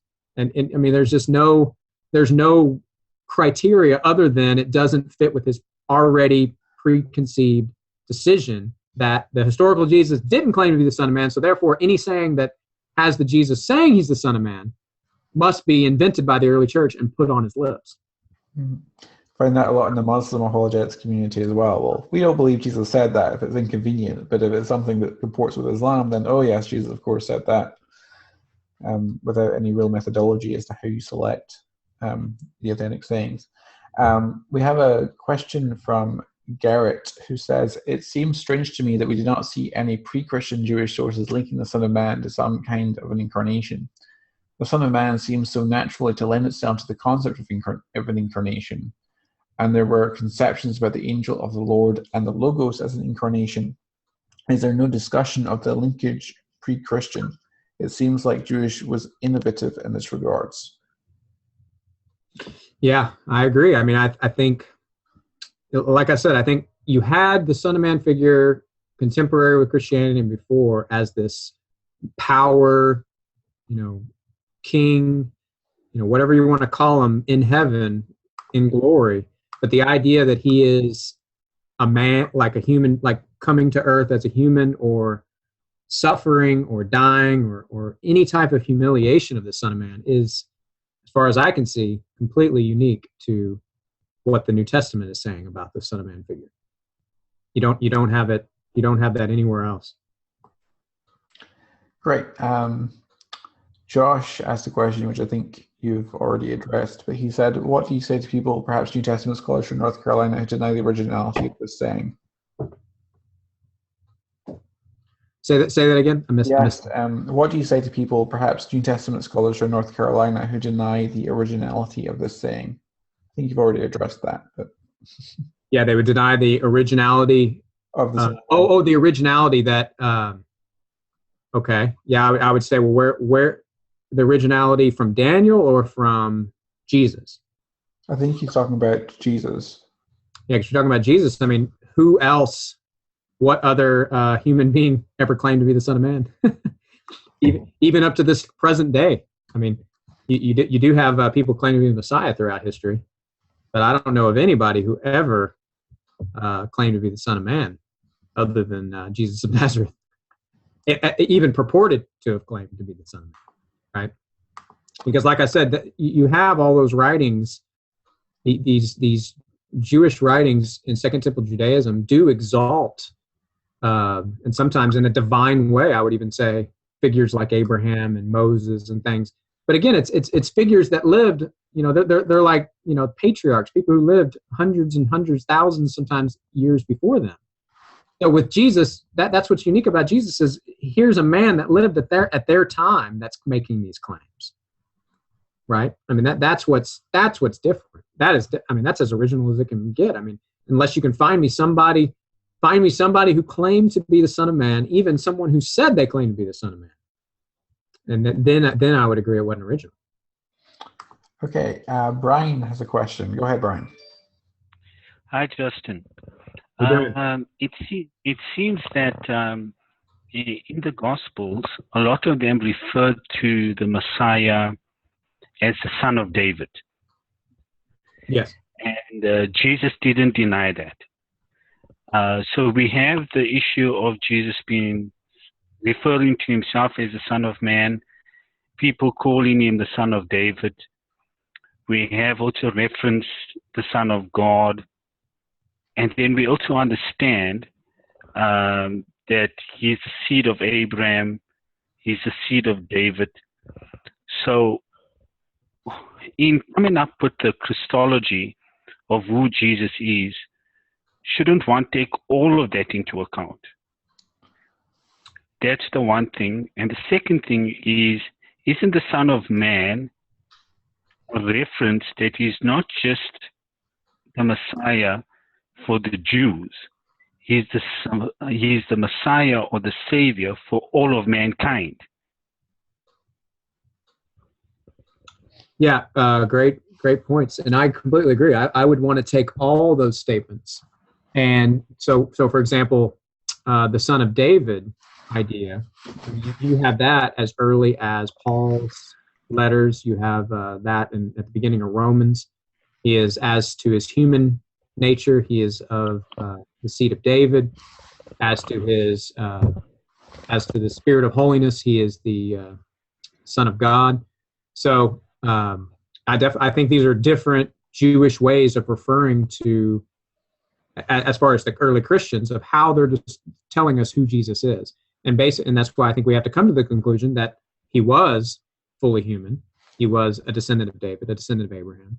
But he was also this Son of Man figure, which if he was, then he was this divine heavenly figure, which I would say in seed could be one with the God of Israel in Daniel 7. And that's exactly what the early Christians start to say. As I said, it's ambiguous just with the texts of Daniel and with Second Temple Judaism text, but New Testament are making it clear that Jesus falls on that divine side, even though they make it crystal clear that he's also a human. He's the Son of David. He's the Messiah. Interestingly, the Son of God statement titles, especially at the time of Jesus, that would have meant more, for Jesus' contemporaries, that would have meant more that he was a human, kingly Davidic figure. That wouldn't have been more of a divine title, as it became more of a divine title later.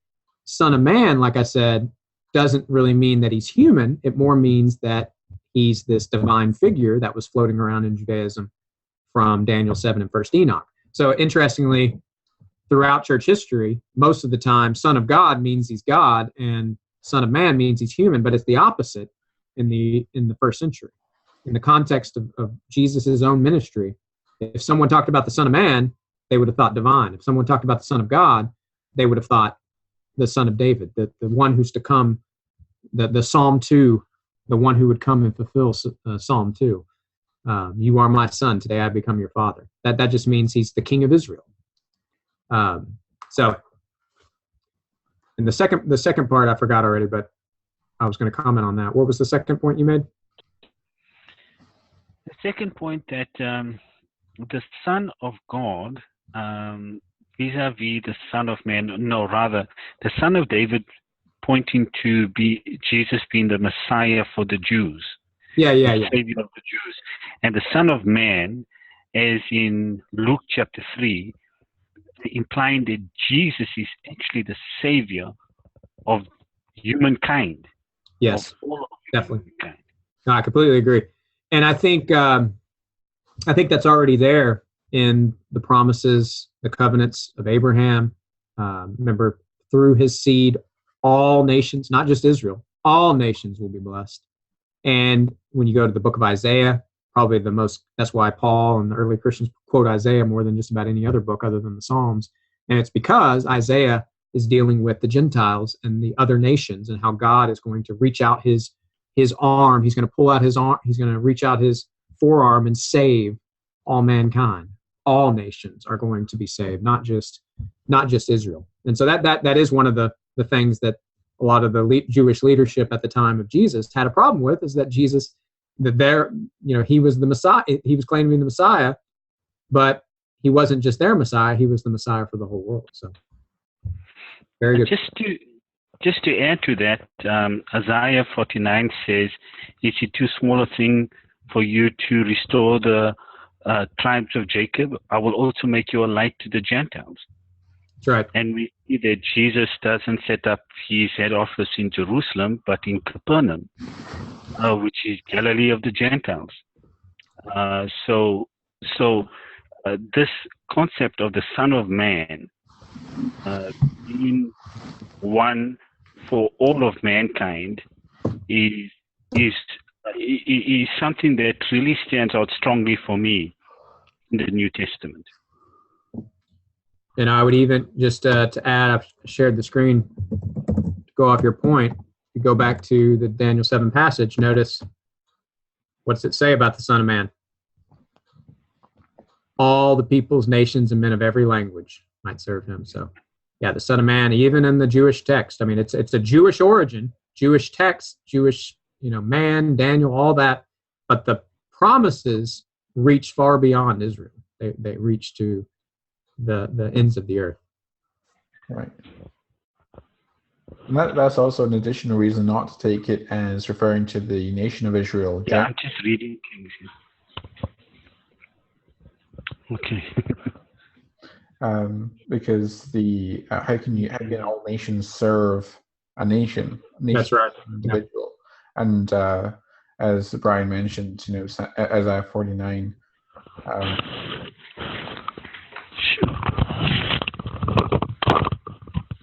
As well, there's a connection there. Great points, Brian. Right, thank you, Brian. By the way, regarding the title "Son of God," the Son of God is actually used on occasion in the Gospels as a title of deity. For example, in Matthew 11, which is paralleled also in Luke 10, we read, at that time Jesus declared, verse 25, "I thank you, Father, Lord of heaven and earth, that you've hidden these things from the wise and understanding, revealed them to little children. Yes, Father, for such was your gracious will." And in verse 27, "All things have been handed over to me by my Father, and no one knows the Son except the Father, and no one knows the Father except the Son, and anyone to whom the Son chooses to reveal him." And so he's claiming there to have perfect and exhaustive knowledge of the Father, and indeed be in a unique relationship with the Father, and unique in the way that he has exhaustive and complete knowledge of the Father, and the Father has exhaustive knowledge of the Son.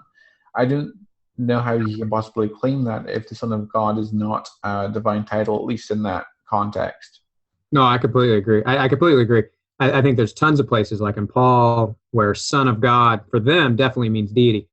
What I'm saying is that it had to be clarified. It would have to be clarified for the audience of Jesus's contemporaries, because many of them thought of the Son of God as whether it's Caesar as a Son of God, like a divine being in the Greco-Roman, but the Jews, it would be like just a king, a Davidic ruler. But when he goes beyond that to say, but the Son who knows the Father, who knows everything about the Father, who the Father chooses who he knows, that's making it clear that we're talking about getting more close to Nicene Christology type Son, right? I mean, that's more of a Son in the sense of oneness with God, mm-hmm. in essence, not in nature, not more functional as just the Davidic king would be called the Son of God. Right. Even David is referred to as the Son of God, like in 2 Samuel 7 or in Psalm 2 and so on. In Psalm 82, I've said you're God, you're all sons of the Most High. So there's different senses in which the term is used. Let me bring up James again. He's got his hand raised.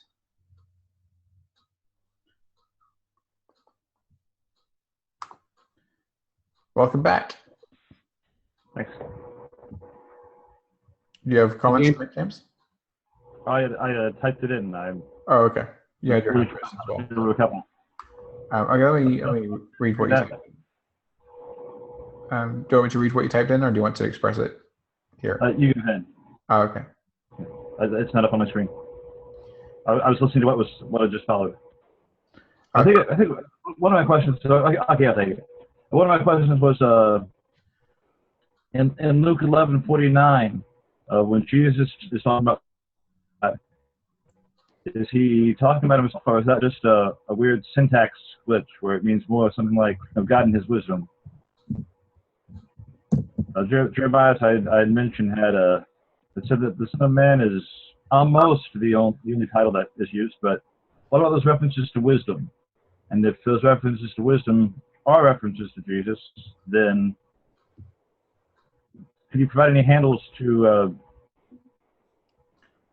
well, that's why I wrote it down. Okay, the way that you typed it in is, how do you understand Jesus' references to the wisdom of God? Is Jesus referring to himself? And if so, does this imply that he understood himself to be non-created or created? Yeah, let me get, I got Luke 11:49. Let me show you Matthew's parallel, which is interesting. This is where we get to synoptic criticism.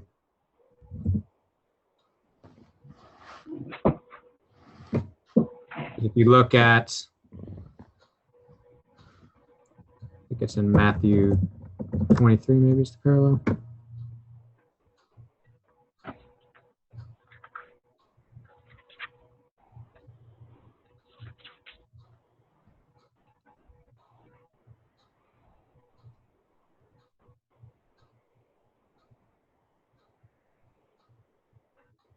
Yeah, in Matthew, if you look right here, I'll get it on the screen so y'all can see it.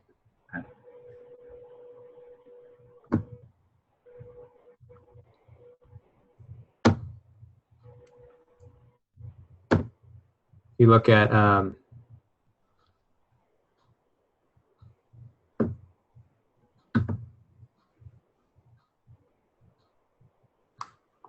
you go.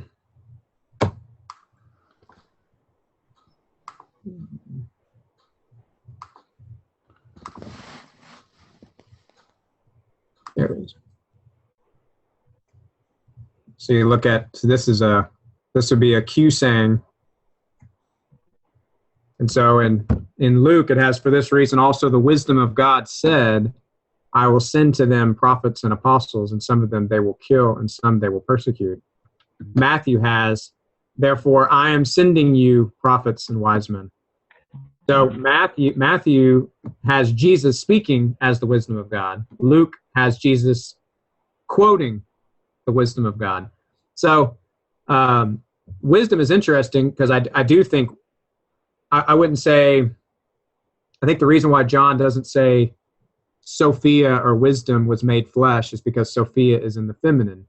And that's why I think he chose Logos. But I do think the idea of wisdom in the Old Testament is there as much. And if you think of wisdom as an attribute of God, I think Jesus is, as Paul calls him, he is the wisdom of God. And so he is, in a sense, the wisdom of God in the flesh. But I can't think of any besides this, and even here, so you have some discrepancy of like, what did Jesus actually say as far as wisdom? I can't think of any places where Jesus actually says, I'm wisdom. He doesn't say anything like that. And so I don't think the historical Jesus probably said that, but just like he didn't go around saying, I'm Lord. He didn't use a lot of language that will be referred to him later, but that will be that the disciples will more fully understand who he is. So we're dealing with, what did Jesus actually reveal about himself and say about himself while he was walking the earth. And wisdom, I don't think, is one that he, like in most of these texts, like when they go into Jesus' claims, you don't really have much about wisdom as far as Jesus specifically, his claims about himself. But of course, Paul and the rest of the writers are clearly showing that Jesus is the wisdom of God. It shows actually just in a tremendous constraint, I think, on the part of the early church, that Jesus actually doesn't identify himself by many of the titles that you find in the later writings. Exactly. Lord, Christ, wisdom, God. You don't have Jesus going around Galilee calling himself those titles. The only title you see him consistently using is Son of Man. And that just happens to be the title that the early church doesn't use. That's what's crazy. And then even on some of the very hot potato topics in the early church, like circumcision, the role of women, charismatic gifts, and so forth, Jesus never addresses those. So you see this tremendous amount of constraint on the part of the early church which is remarkable. The fact that much of Jesus reveals his self-identity cryptically with these cryptic allusions to the Old Testament, and it's phenomenal. Yeah, completely agree. So, James, your second question that you had submitted was Luke 11:49. Okay, is this one you've already asked? You asked about Luke 11:49, whether Jesus is referring to himself. Okay, we covered the wisdom of God. So the other one. My bet, if I had to make a bet here, I mean, I would say if you had a reporter, Jesus said what Luke said here. I think Matthew is more theologizing it, giving us kind of the voice of Jesus. Matthew believed Jesus is the wisdom of God, so he doesn't have Jesus say the wisdom of God said. He just has Jesus speaking it. But if we were there and we were listening to Jesus, Jesus probably would have said the wisdom of God said. You see what I'm saying? Yeah. You also asked with that idea. Did the typical early Christian see wisdom as created or uncreated? Yeah, I mean I can't imagine. I don't see anybody saying, all that goes back to that passage in Proverbs 8 where it's using poetic language. I mean, to say wisdom was created, but I mean, I think it's just, that's the thing. I think it's just poetic language, and to imagine God's wisdom coming into existence is kind of absurd, because, what are we saying then? God wasn't wise for all time? There was a time when God was not wise. You have God becoming wise. Wisdom was created. So I think all those debates in the early church about Proverbs 8 was just completely missing the context of Proverbs 8, that it's just poetry. And so, before the worlds, were born, I came forth, I mean, it's not making a strong theological point that wisdom was created at one point, that Arius was right, that there was a time when wisdom was not, it's like, no. It's a favorite argument of the Jehovah's Witnesses today. They like to look at Proverbs 8, argue that means Christ was created, even though it's not necessarily. Yeah, it's absurd. Yeah. Yeah, and just so you know, even the Hebrew, so the Greek word in Proverbs 8 is the Greek word that means created in the Septuagint, but the Hebrew word is more ambiguous. The Hebrew word can mean create, but it can also mean possessed. He possessed me at the beginning. So it's not even a clear cut. That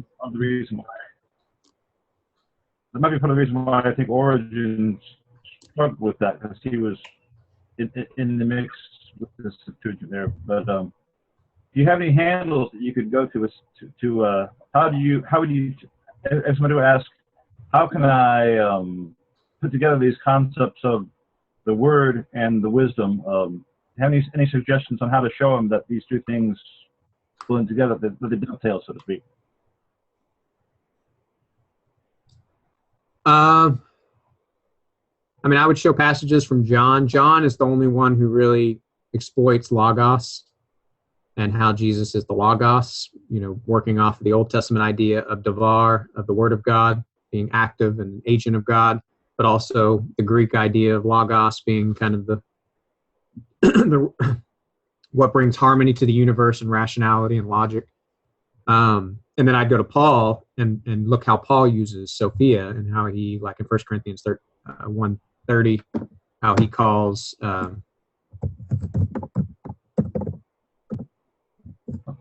how he refers to Jesus as, he has become to us wisdom from God, righteousness, sanctification, redemption. So there's a lot of places, probably other parallels. I think he calls him Christ is the power of God and the wisdom of God. So Paul really is the one who really brings out the idea of Jesus as the wisdom of God more specifically. So I would just more emphasize those passages. But see that, so like Jesus is our righteousness, Jesus is our sanctification. That's why it's, it's more of an attribute. I see Jesus as the wisdom of God as more of an attribute. That since he's fully God, he has all the attributes of God, which includes wisdom and righteousness and other things. And as the Word of God, it's a little bit more appropriate word to refer to who Jesus is, outside of the man, as far as pre-incarnate Jesus. How how do we refer to Jesus before he was the man from Nazareth? John chose halagos. He was the Word. And that's because of all the background with that word in the Old Testament. And so, yeah, logos fits much more to refer to Jesus in that sense as the incarnation of the Word rather than the incarnation of wisdom or sanctification or righteousness. Hope that helps. Could you use any of the Isaiah servant psalms that's kind of a link between those things, where the Spirit of God is upon servant with the Spirit of wisdom?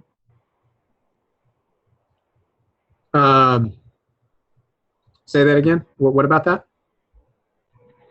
As a link between these three concepts of the Son of Man, the wisdom of God, and the Logos, would it be valid to use any of Isaiah's imagery from the servant psalms to pull those three concepts together? Yeah, definitely. And you're maybe referring to Isaiah 11. That's messianic brain, spirit of wisdom. Yeah, that's probably number one right there. Thank you, James. Let me go to Jehu, who's also got his hand to raise. Jehu, are you there? Hello? Hello, can you hear me? Yes, you're very quiet, but go ahead. Can you hear me? Yeah, not very clearly. You're very quiet, but trying to... Maybe talk a little bit louder, but we can hear you. Can you hear me now? Yeah, I can hear you good now. Yeah, my question is I have one question. Justin said that Jesus used the title Son of Man 81 times himself referring. But he also acknowledged that first century Christians, Paul the Apostle and his disciples do not use the title many often. So logically, I think we should expect if this is the most important title for Jesus, referring himself as the Son of Man, and he's giving his identity through this title. So can't we expect from his disciples using this title, sharing the gospel to Jews in the first century, referring back to Daniel, that Jesus is the Son of Man, who is already portrayed in the book of Daniel, or even Paul the Apostle using the title, or first century Christians writers using this title often, more than Jesus using himself.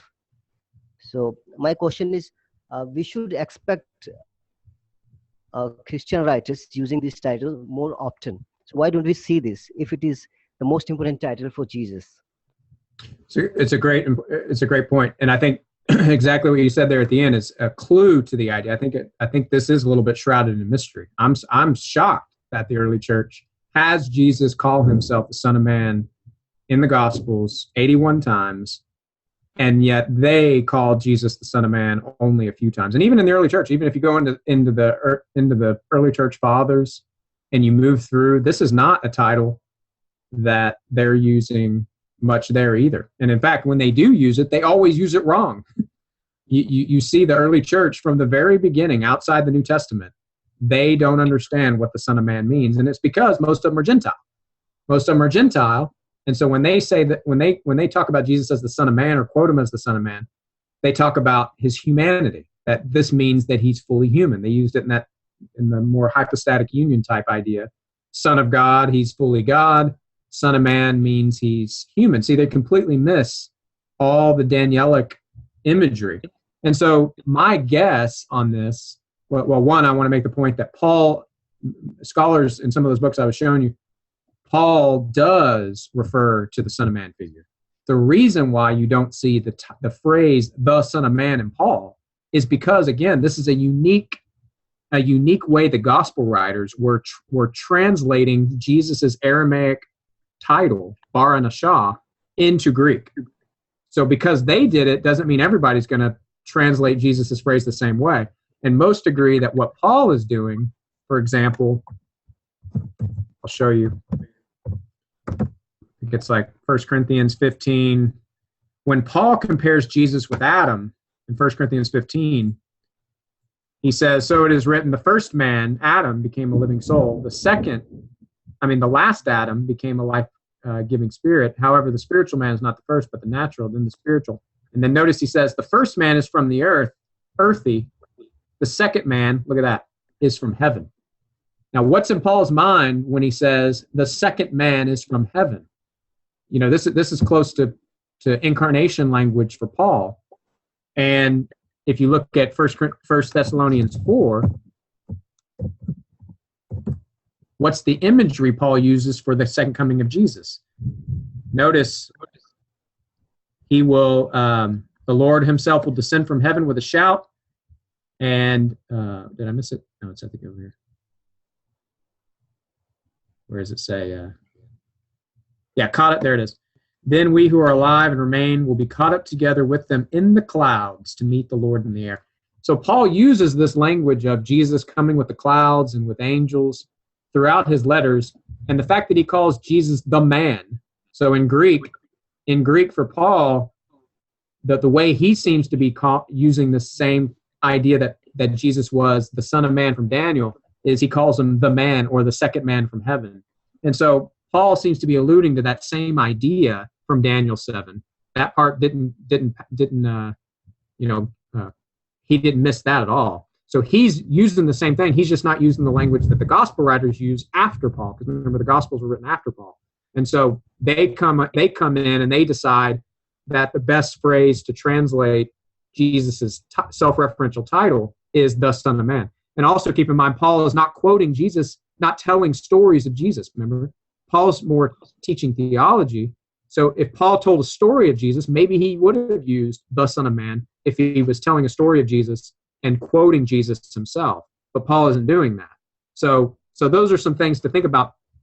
But I think one of the things is because the Son of Man is such a Jewish Daniel, First Enoch, in its original context idea, my best guess is that the early church largely didn't use that because Kyrios, Lord, with the opposition to Caesar of the Roman Empire, the message that they were sending out to the as they were proclaiming the gospel to the ends of the earth, they found Christ, they found Lord, they found Son of God, they found these to be much more readily understandable titles for Jesus than the Son of Man.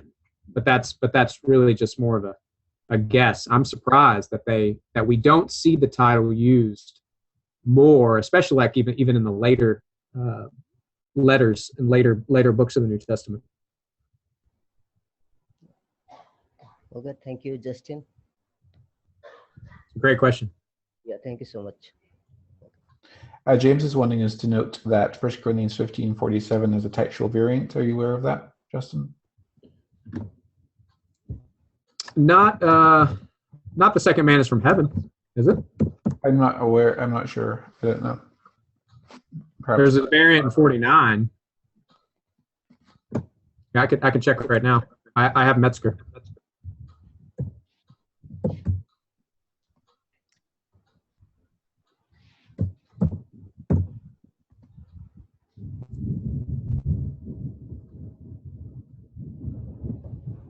Oh, you're right.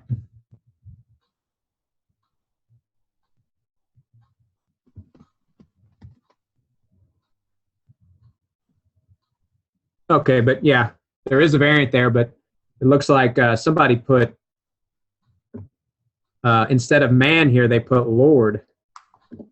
But notice Metzger gives anthropos, which means man, an A rating, which means he's almost 100% certain that that's their correct reading. But interesting, I didn't know about this variant.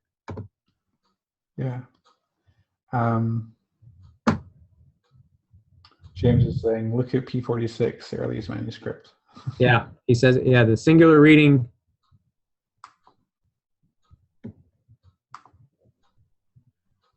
Yeah, P46 has it, but I'm gonna go with Metzger. But I think even if say that wasn't there, you still have Paul using the imagery of the clouds throughout. And so Paul's aware of the Daniel 7 passage and saying that Jesus is fulfilling that Daniel 7 imagery. He's going to do that when he returns from Paul's point of view.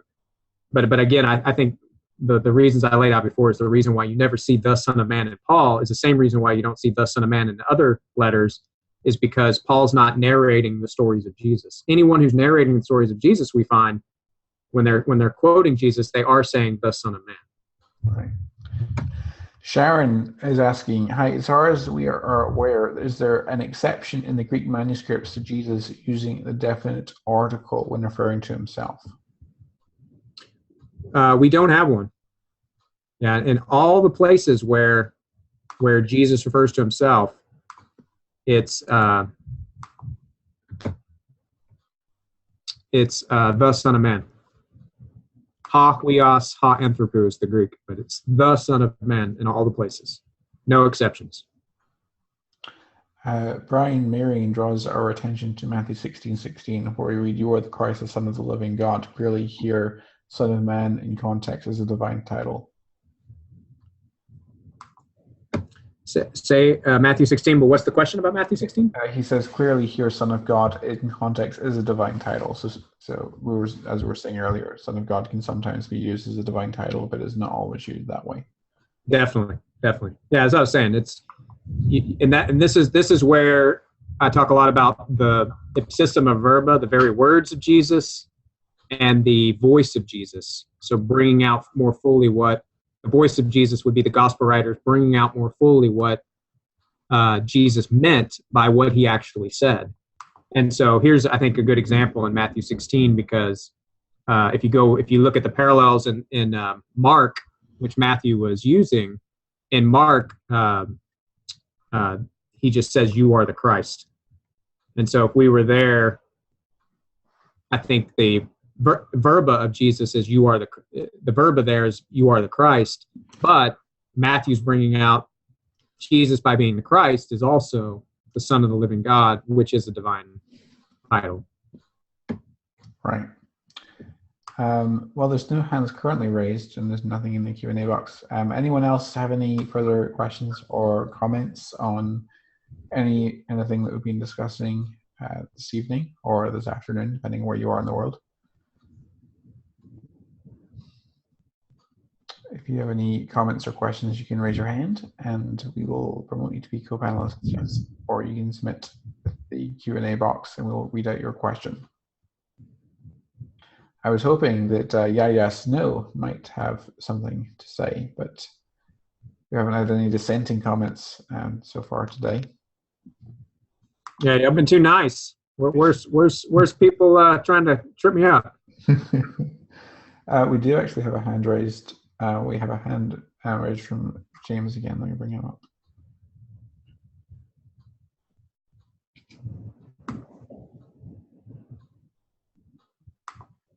Greetings. Yes. Well, since we have time, how do you understand Ezekiel's use of the term "son of man"?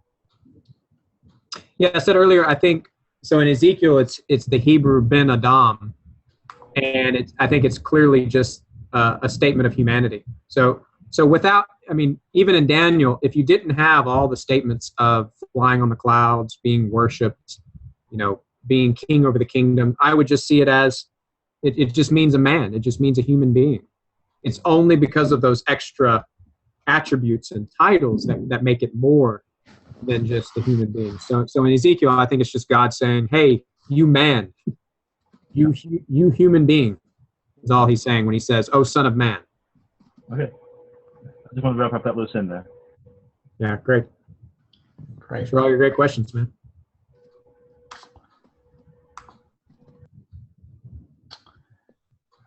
Any further questions, or are we going to wrap up?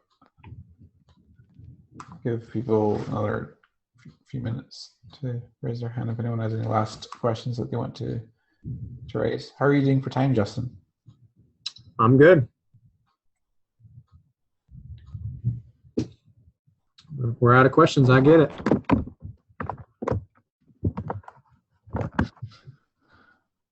Everybody understands perfectly what I said, so there's no need for questions. James is asking in the chat, will this be uploaded to YouTube? Yes, this will be uploaded to YouTube. If folks want to go to the if you want the link for the YouTube channel where we upload these sessions, I will get it for you right now.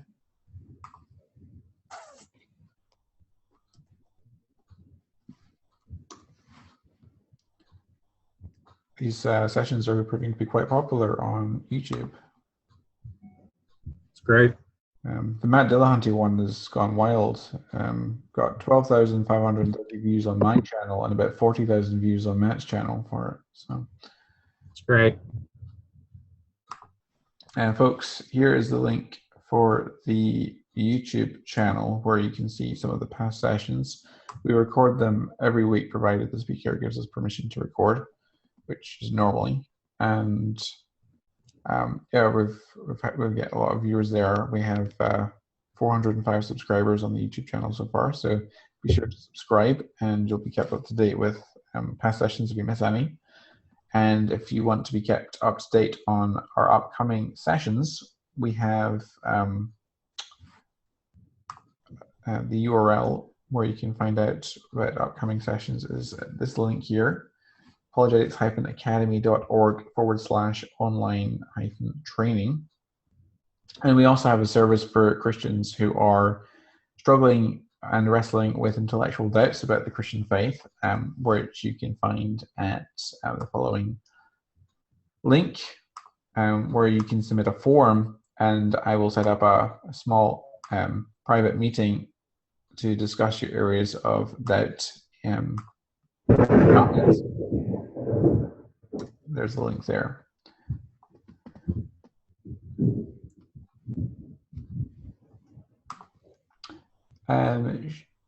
Sharon asked a question in the Q&A box. She asked, can you recommend a good commentary on the deity of Christ, not Daniel specifically, but a good general one that follows a trajectory from Genesis to Revelation?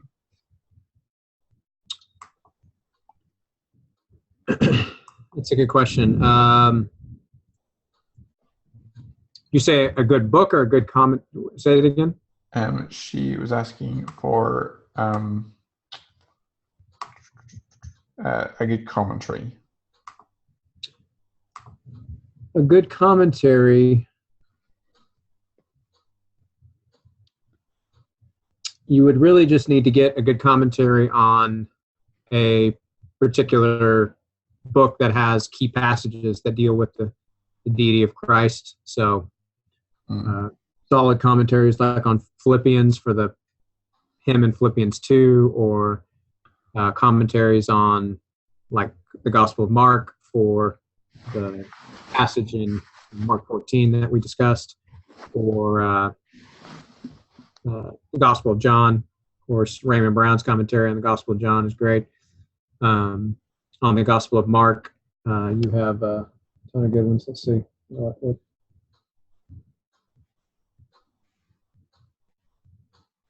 Really good ones on Mark. Probably my favorite on Mark would probably Craig Evans. Craig Evans has a commentary on Mark. It's really good. And I think Gundry's Mark's Apology for the Cross, I think is that's gonna, if you go to those particular passages in those commentaries, it'll have great discussions on his claims. As far as books that deal with Jesus's claims to deity, like Michael Bird's How God Became Jesus. This has a lot of excellent chapters in it. Bird, by the way, will be speaking to our group in November, I think it is. It's November. Oh, great. Yeah, he's scheduled. It might be December. Yeah, that one, and then the Who is Jesus by Darrell Bach. I think that's going to have a lot of the key arguments for. Bach pretty much wrote the definitive work on blasphemy and on trial scene in Mark 14, so he brings in a lot of that into that book. So those would be the top ones I'd recommend. Really good books to check out just on Jesus, though. Books like N.T. Wright's, some of his books on Jesus, like Simply Jesus or Who is Jesus, and then even Tim Keller's book on Mark, on it's called The King's Cross or Jesus the Son of God. those are just really good discussions of Jesus, especially for bringing the scholarship down to size, and very devotional kind of books too. So some of the best off the top of my head. Garrett has had his hand raised. Garrett, are you there? My man, Garrett. What's up, guys? We're doing pretty good. How are you? Hey. Good, how are you? I'm doing well. Where are you calling from? Dallas, Texas, right here with Justin. Oh, awesome. Justin, did it just start pouring rain at your house too? Yes, yeah, it's pouring outside. Cool. It knocked my computer out, thankfully. Hey, well, I don't really have anything to say. I just raised my hand because I just figured, like everybody's done asking things. I'm going to just raise my hand and say something random. So I thought, we might as well have Justin talk a little bit about, Justin, I have to say, I loved this seminar. I thought it was amazing. And I also really liked your debate with Bart. And, you've persuaded me. And for those of you who don't know me, and I've talked a little bit with Jonathan and Justin, and I am not a believer myself, but I have been convinced by you, Justin. I think that it is more likely, because of all the reasons you said, that your case is accurate as opposed to some of the things that Bart has said. I think, you asked for a challenge, so I thought the only thing that I could really think of to throw at you was no, leave it at the compliment, Garrett. Just compliment me and move on. The only thing I could think of to challenge you with was that in John, Jesus's words sound a little bit different than they do in the Gospels, and so I know that you might have some things to say about that. And I actually agree with you probably on what you're going to say, that what we have in John is the voice of Jesus. But I'm interested to see, how would you argue for what Jesus says in John being the words of Jesus as opposed to just the voice? Because I could definitely get the voice, but the words, it does seem a little bit, So there you go. That's good. No, I'll say a few things on that. That's a great point. One example that I think is helpful to think about would be the feeding of the 5,000, which is fascinating because it's in all four Gospels. It's one of the only miracle. I think it's the only miracle that's in all four Gospels. And in Matthew, Mark, and Luke, when you have the feeding of the 5,000, he breaks the bread and the fish, and he feeds everyone. There's no teaching. There's no comment. There's nothing said from Jesus as far as some sort of discourse about that. And in John, you get about 50 verses of discourse. I am the bread of life, and all those things that Jesus says after the miracle. Now, just thinking common sense wise, Jesus, if he did that miracle, I'm sure he had something to say about it afterwards, right?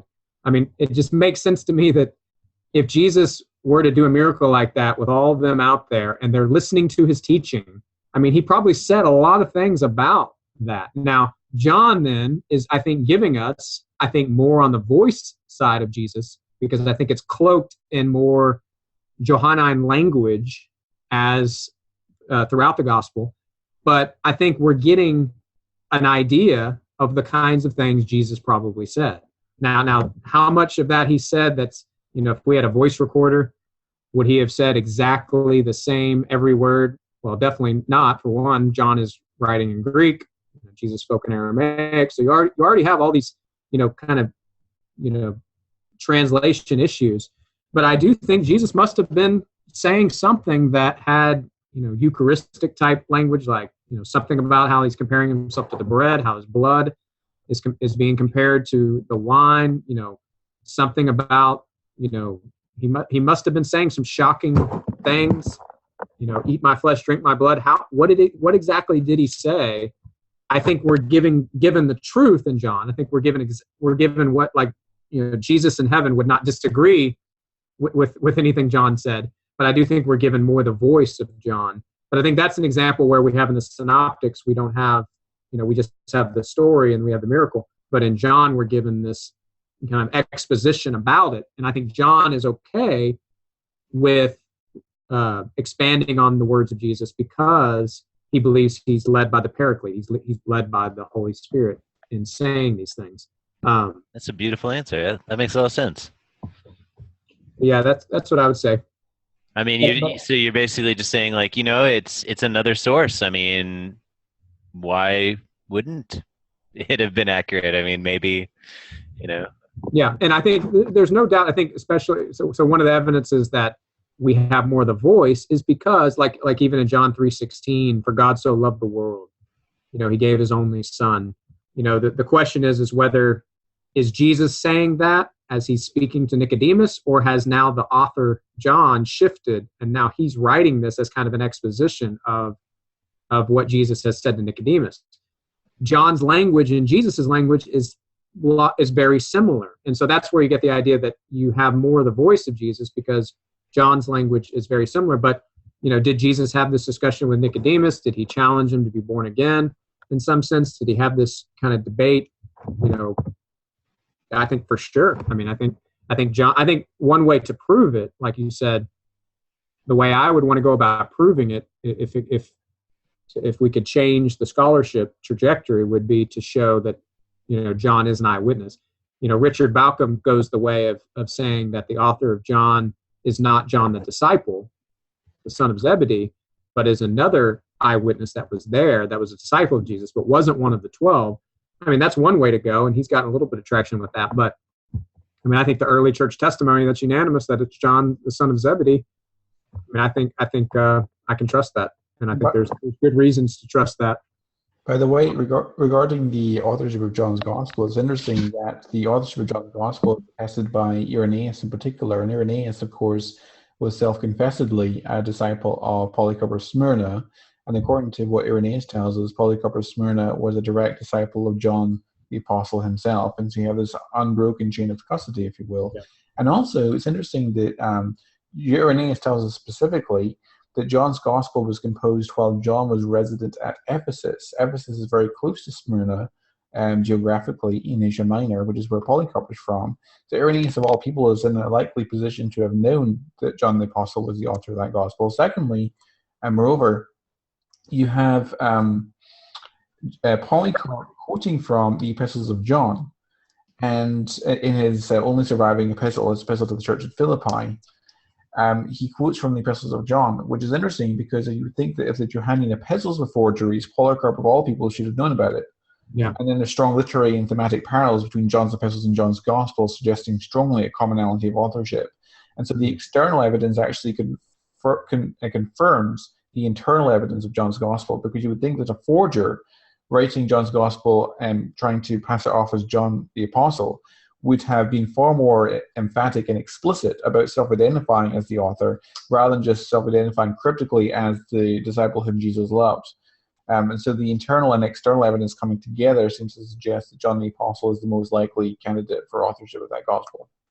Yeah, excellent points. And that's what I say. I think the early church testimony is compelling, and I think the claims at the end of the gospel is very clear that this was written by an eyewitness. So they're either lying or they're telling the truth. And I mean, I see no reason why to think that they're lying. I mean, I think I think John 21. We do see some evidence that there's maybe the community of John after John died is kind of putting things together, but they're saying that this came from John himself. This came from the eyewitness. I mean, he saw these things. He was there. And it does, especially the story of Jesus appearing to Mary Magdalene. I mean, my goodness, talk about a story that's without any type of, miraculous elaboration. I mean, you have the risen Jesus, but he's just talking to her like two people. I mean, there's no earthquakes or angels falling from the sky or crazy stuff. It's just a very simple story that just reads like an eyewitness account from Mary Magdalene. I don't know.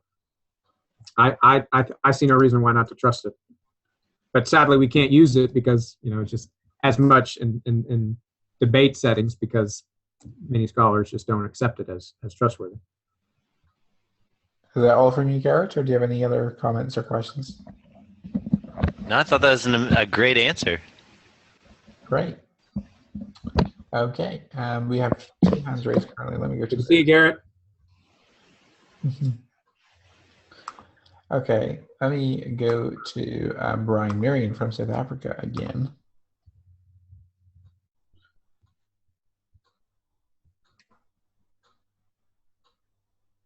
Brian, welcome back. Are you there? Just something that you mentioned that keeps coming up with my debates with Muslims here in South Africa, and also with my discussions. Whenever I start quoting any of the Gospels, they said, but Jesus spoke Aramaic. And I just want to run my response by you to just get your views on it. In South Africa, we are a multi-language culture and community. And I grew up in Lenasia, which was a more Indian dominated suburb. And one of my very good friends was a Muslim. His name was Iqbal. And amongst us as friends, the lingua franca, what we spoke was English to each other. But at home, his heart language with his parents was Gujarati. And when he went to madrasa, he spoke Arabic. They taught him Arabic. And because we were under apartheid, we had to learn the language of the rulers, which was Afrikaans. And this guy Iqbal wasn't a very clever guy. In fact, he failed quite a few times, but he could distinctly speak 4 languages. Now, when I think of Jesus in his setting in first century Palestine, the rulers of Palestine at that time were the Romans. Mm-hmm. So Latin would have been spoken somehow. The language of instruction in the synagogue would have been Hebrew. So Jesus would have known Hebrew as well. The lingua franca would have been Greek because of, Greek just took over as the language of the civilized world.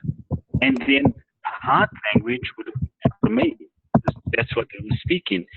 So to make a case that Jesus didn't speak Greek is unwarranted, because he very likely could have spoken all 4 languages. Your comments on that? Yeah, well, I agree. I think I'd referenced that a little bit before, that I do think Jesus spoke some Greek. I think most Jews, there's been some new books. There's a book by a Sevenster that's called Do You Speak Greek, or something like that. Did they speak Greek? I can't remember the exact title, but there's some scholarship that's arguing for much more, just like you're saying, a mixed setting of languages and cultures in first century Palestine. And I think that's definitely true. I do think we have very strong evidence in the Gospels that I think are accurate, and this is one of more signs that it's accurately giving us what happened at the time of Jesus, because we do see these Aramaic phrases coming out, like Eloi, Eloi, lama sabachthani, and Abba. I think those reflect the fact that Jesus, with his disciples and the kind of the more orthodox, passionate Jews of the time, their primary language was Aramaic. I think Aramaic was the primary language that they did speak. Instruction in the synagogue probably was some Aramaic, some reading of Hebrew, things like that.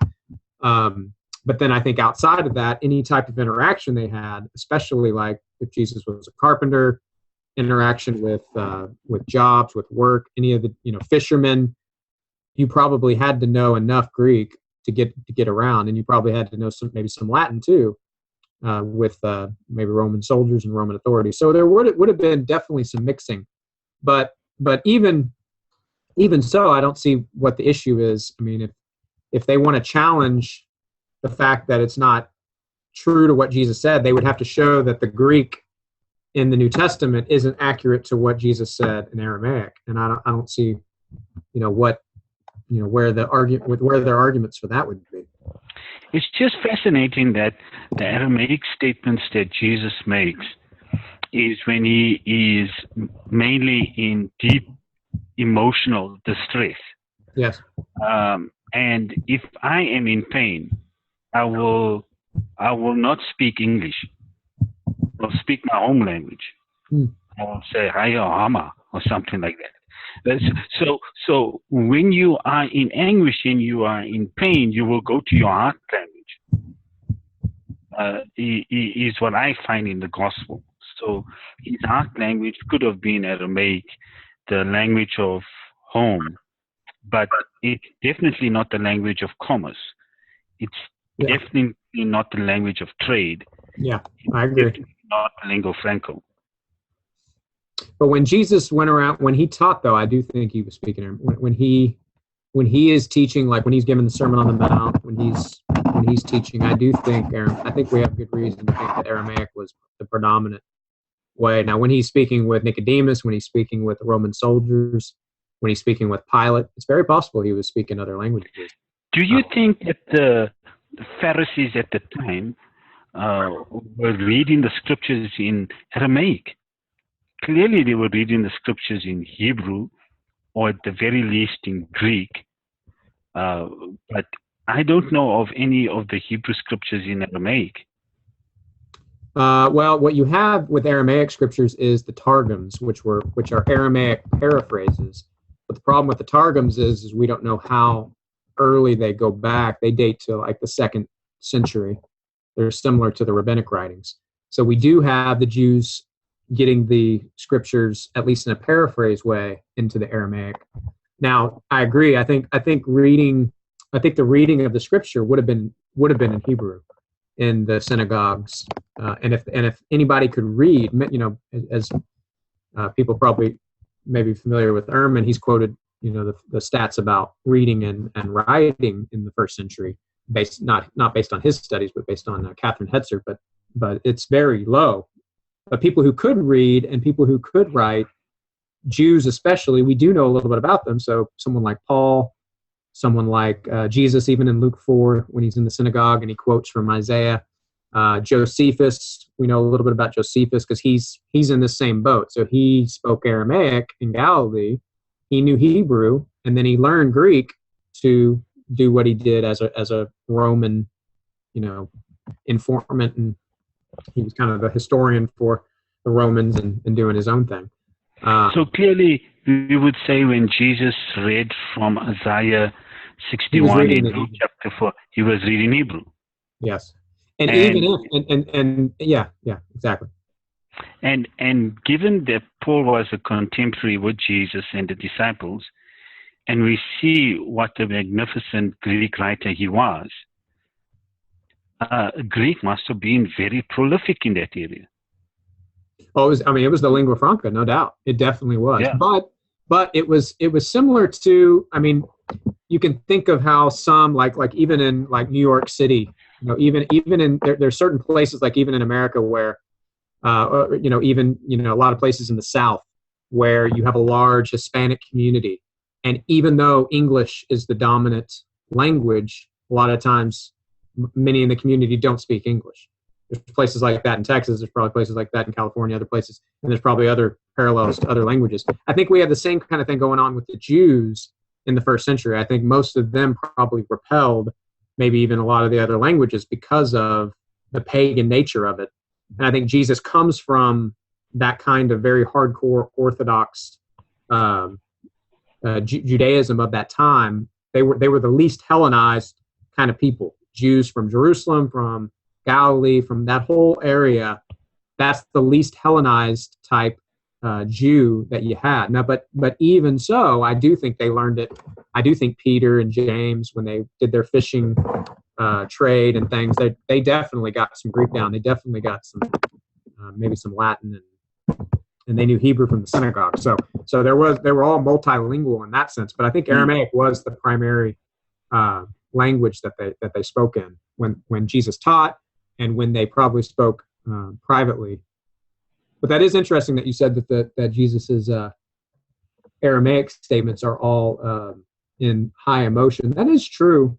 He says a few of them when he does miracles, but he seems to be still even saying them with great emotion, like, epatha, to be opened. So It's interesting also, Brian and Justin, that when in John chapter 3, when Jesus is dialoguing with Nicodemus, the phrase born from above is very similar to born again. And it seems that that Nicodemus actually misunderstands Jesus' meaning, that Jesus is saying that you must be born from above. And Nicodemus says, how can you be born again when you are old? And that pun works in Greek, but doesn't work in Aramaic, which suggests that dialogue took place in Greek, in fact. Exactly. That's an example where I think Greek may have been spoken. I mean, even, and look at his name, Nicodemus. I mean, both those words are Greek words. Nico is from Nikao, which means to conquer, and demos is for the people, democracy. So he's the conqueror of the people, Nicodemus. I mean, so he probably was a guy, maybe he was a very Hellenized Jew, even though he was a leader, and he spoke in Greek primarily. And especially since maybe he had interaction with the Roman soldiers and the Roman leaders. And so, yeah, I do think Jesus probably had that discussion in Greek. He probably, I mean, when he talked to Pilate, I doubt Pilate. I mean, Pilate might have known Aramaic, but I think it's more likely Jesus spoke with him in Latin or Greek.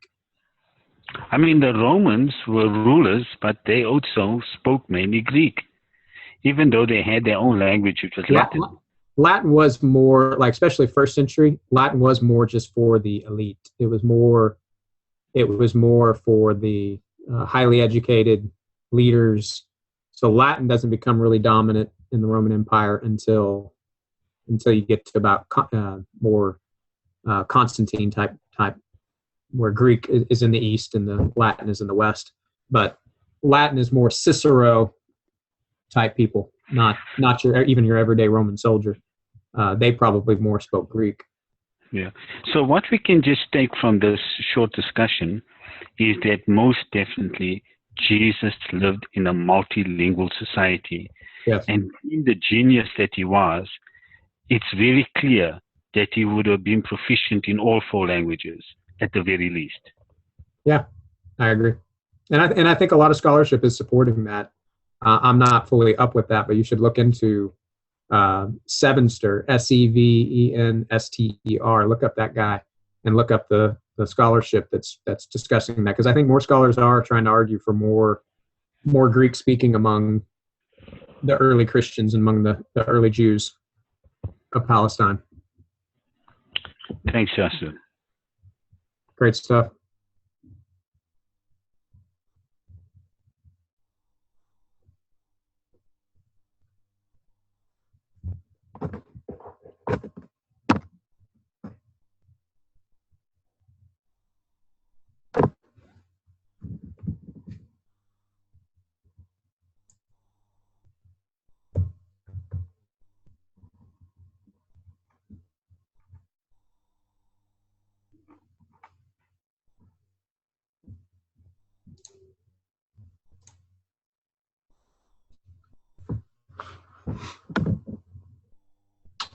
Any other questions?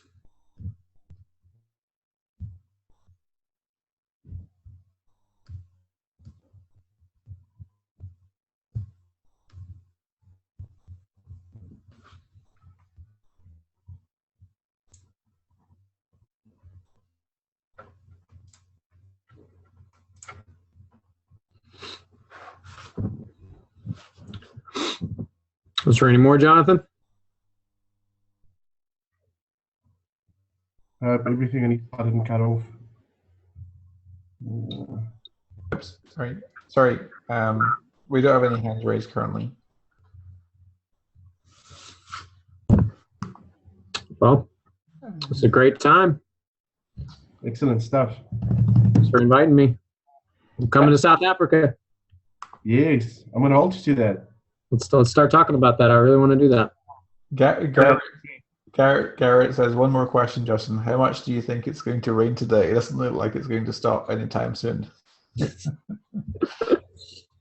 That's not fair to people outside of Dallas.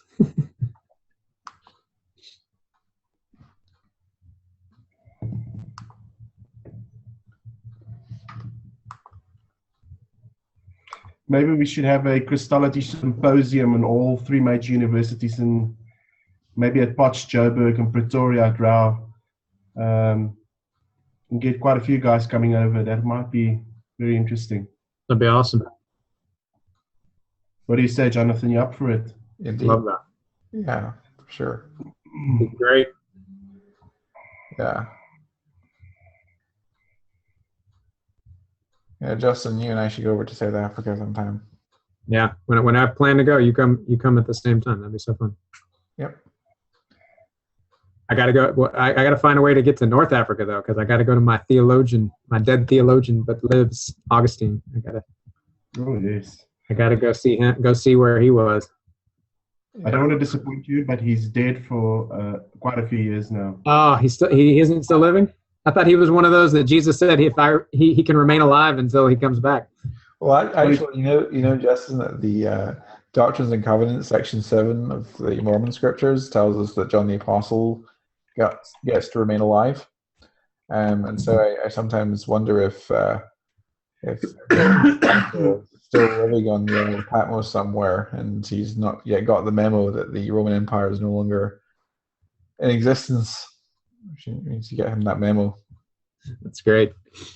One of the really bad vampire movies, I think it was Dracula 2000. It came out in 2000, and it was one of the worst movies ever. But the best part of it was the premise was that the vampire Dracula, I don't know if it's Dracula or a vampire, but basically he was Judas, and Jesus said he must roam the earth cursed until he comes back. So they switched it from John to Judas, and Judas became a vampire. That was brilliant. Mm-hmm. Terrible movie, but I love that idea. Yeah, you get crazy stories like that in some of the apocryphal gospels. Yeah, I'm sure they found that somewhere, maybe.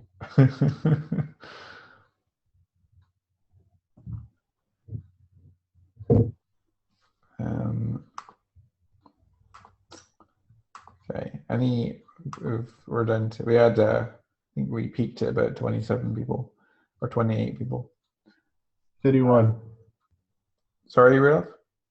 31. 31. Okay. We're down to 18 now. Yeah.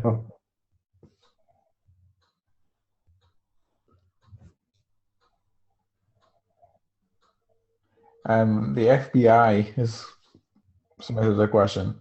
How is it the Father can't be seen according to some Christians, but yet the Son can be seen? How is that possible if both the Father and Son share the same glory? Slightly off topic, but do you have any comments on that, Justin? Yeah, I would just say that, the whole point in the New Testament over and over again about no one has seen the Father at any time, but we have seen the Son, and things like where the Son says, if you've seen me, you've seen the Father. Speaking of Irenaeus, I like the way that Irenaeus says it. He says, the Son is the visible of the Father, and the Father is the invisible of the Son. And so the whole idea is that God is spirit. And so God, who I define as Father, Son, and Holy Spirit, are all invisible in the sense that they're spirit. But Jesus is God, the Son, in the flesh, and that's why we see him. So, it's just a matter of the incarnation is the distinction here. I love the way that Clement of Rome puts it in his epistle to the church in Corinth, where he says that through Christ we look up to the highest heaven and see as in a glass the peerless perfection of the face of God. Through Christ the eyes of our hearts are opened and our dim and clouded understanding unfolds like a flower to the light. For through Christ the Lord permits us to taste the wisdom of eternity. It's good. Like how when people put it, the Nicene Creed says Jesus is God from God, light from light, true God from true God. But it's important to remember that God the Father is God from no one. God the Father is not God from God. God the Father is just God. And that's the distinction that's important to think about. Amen. Okay, well, it doesn't look like anyone's racing to the microphone to ask any further questions, so perhaps we could call it a night there. It's a great time, Jonathan. Thank you so much. Thanks for doing this great ministry. This is awesome. Thank you, Justin. Thanks for taking the time out of your schedule to talk to us. It's much appreciated. It's much valued. Great to finally meet you, Rudolph. Nice to meet you, Justin. We hope to have you on again. Jake, let's keep talking about going there. Going Let's keep talking about that trip. Jay Curry is asking who's on next week. Next week we have Dr. Günter Betschley coming on to talk to us about paleontology and neo-Darwinian evolution. Dr. Günter Betschley is a German paleontologist who is an intelligent design proponent and a skeptic of neo-Darwinian evolutionary theory. So that will be a fascinating webinar as well. Will be. All right. Well, good night, Justin. Thanks again for coming on, and hopefully we can have you again sometime. Yeah, love to. Thanks for having me. God bless all you guys. Thanks, Justin. Thanks for everyone who participated.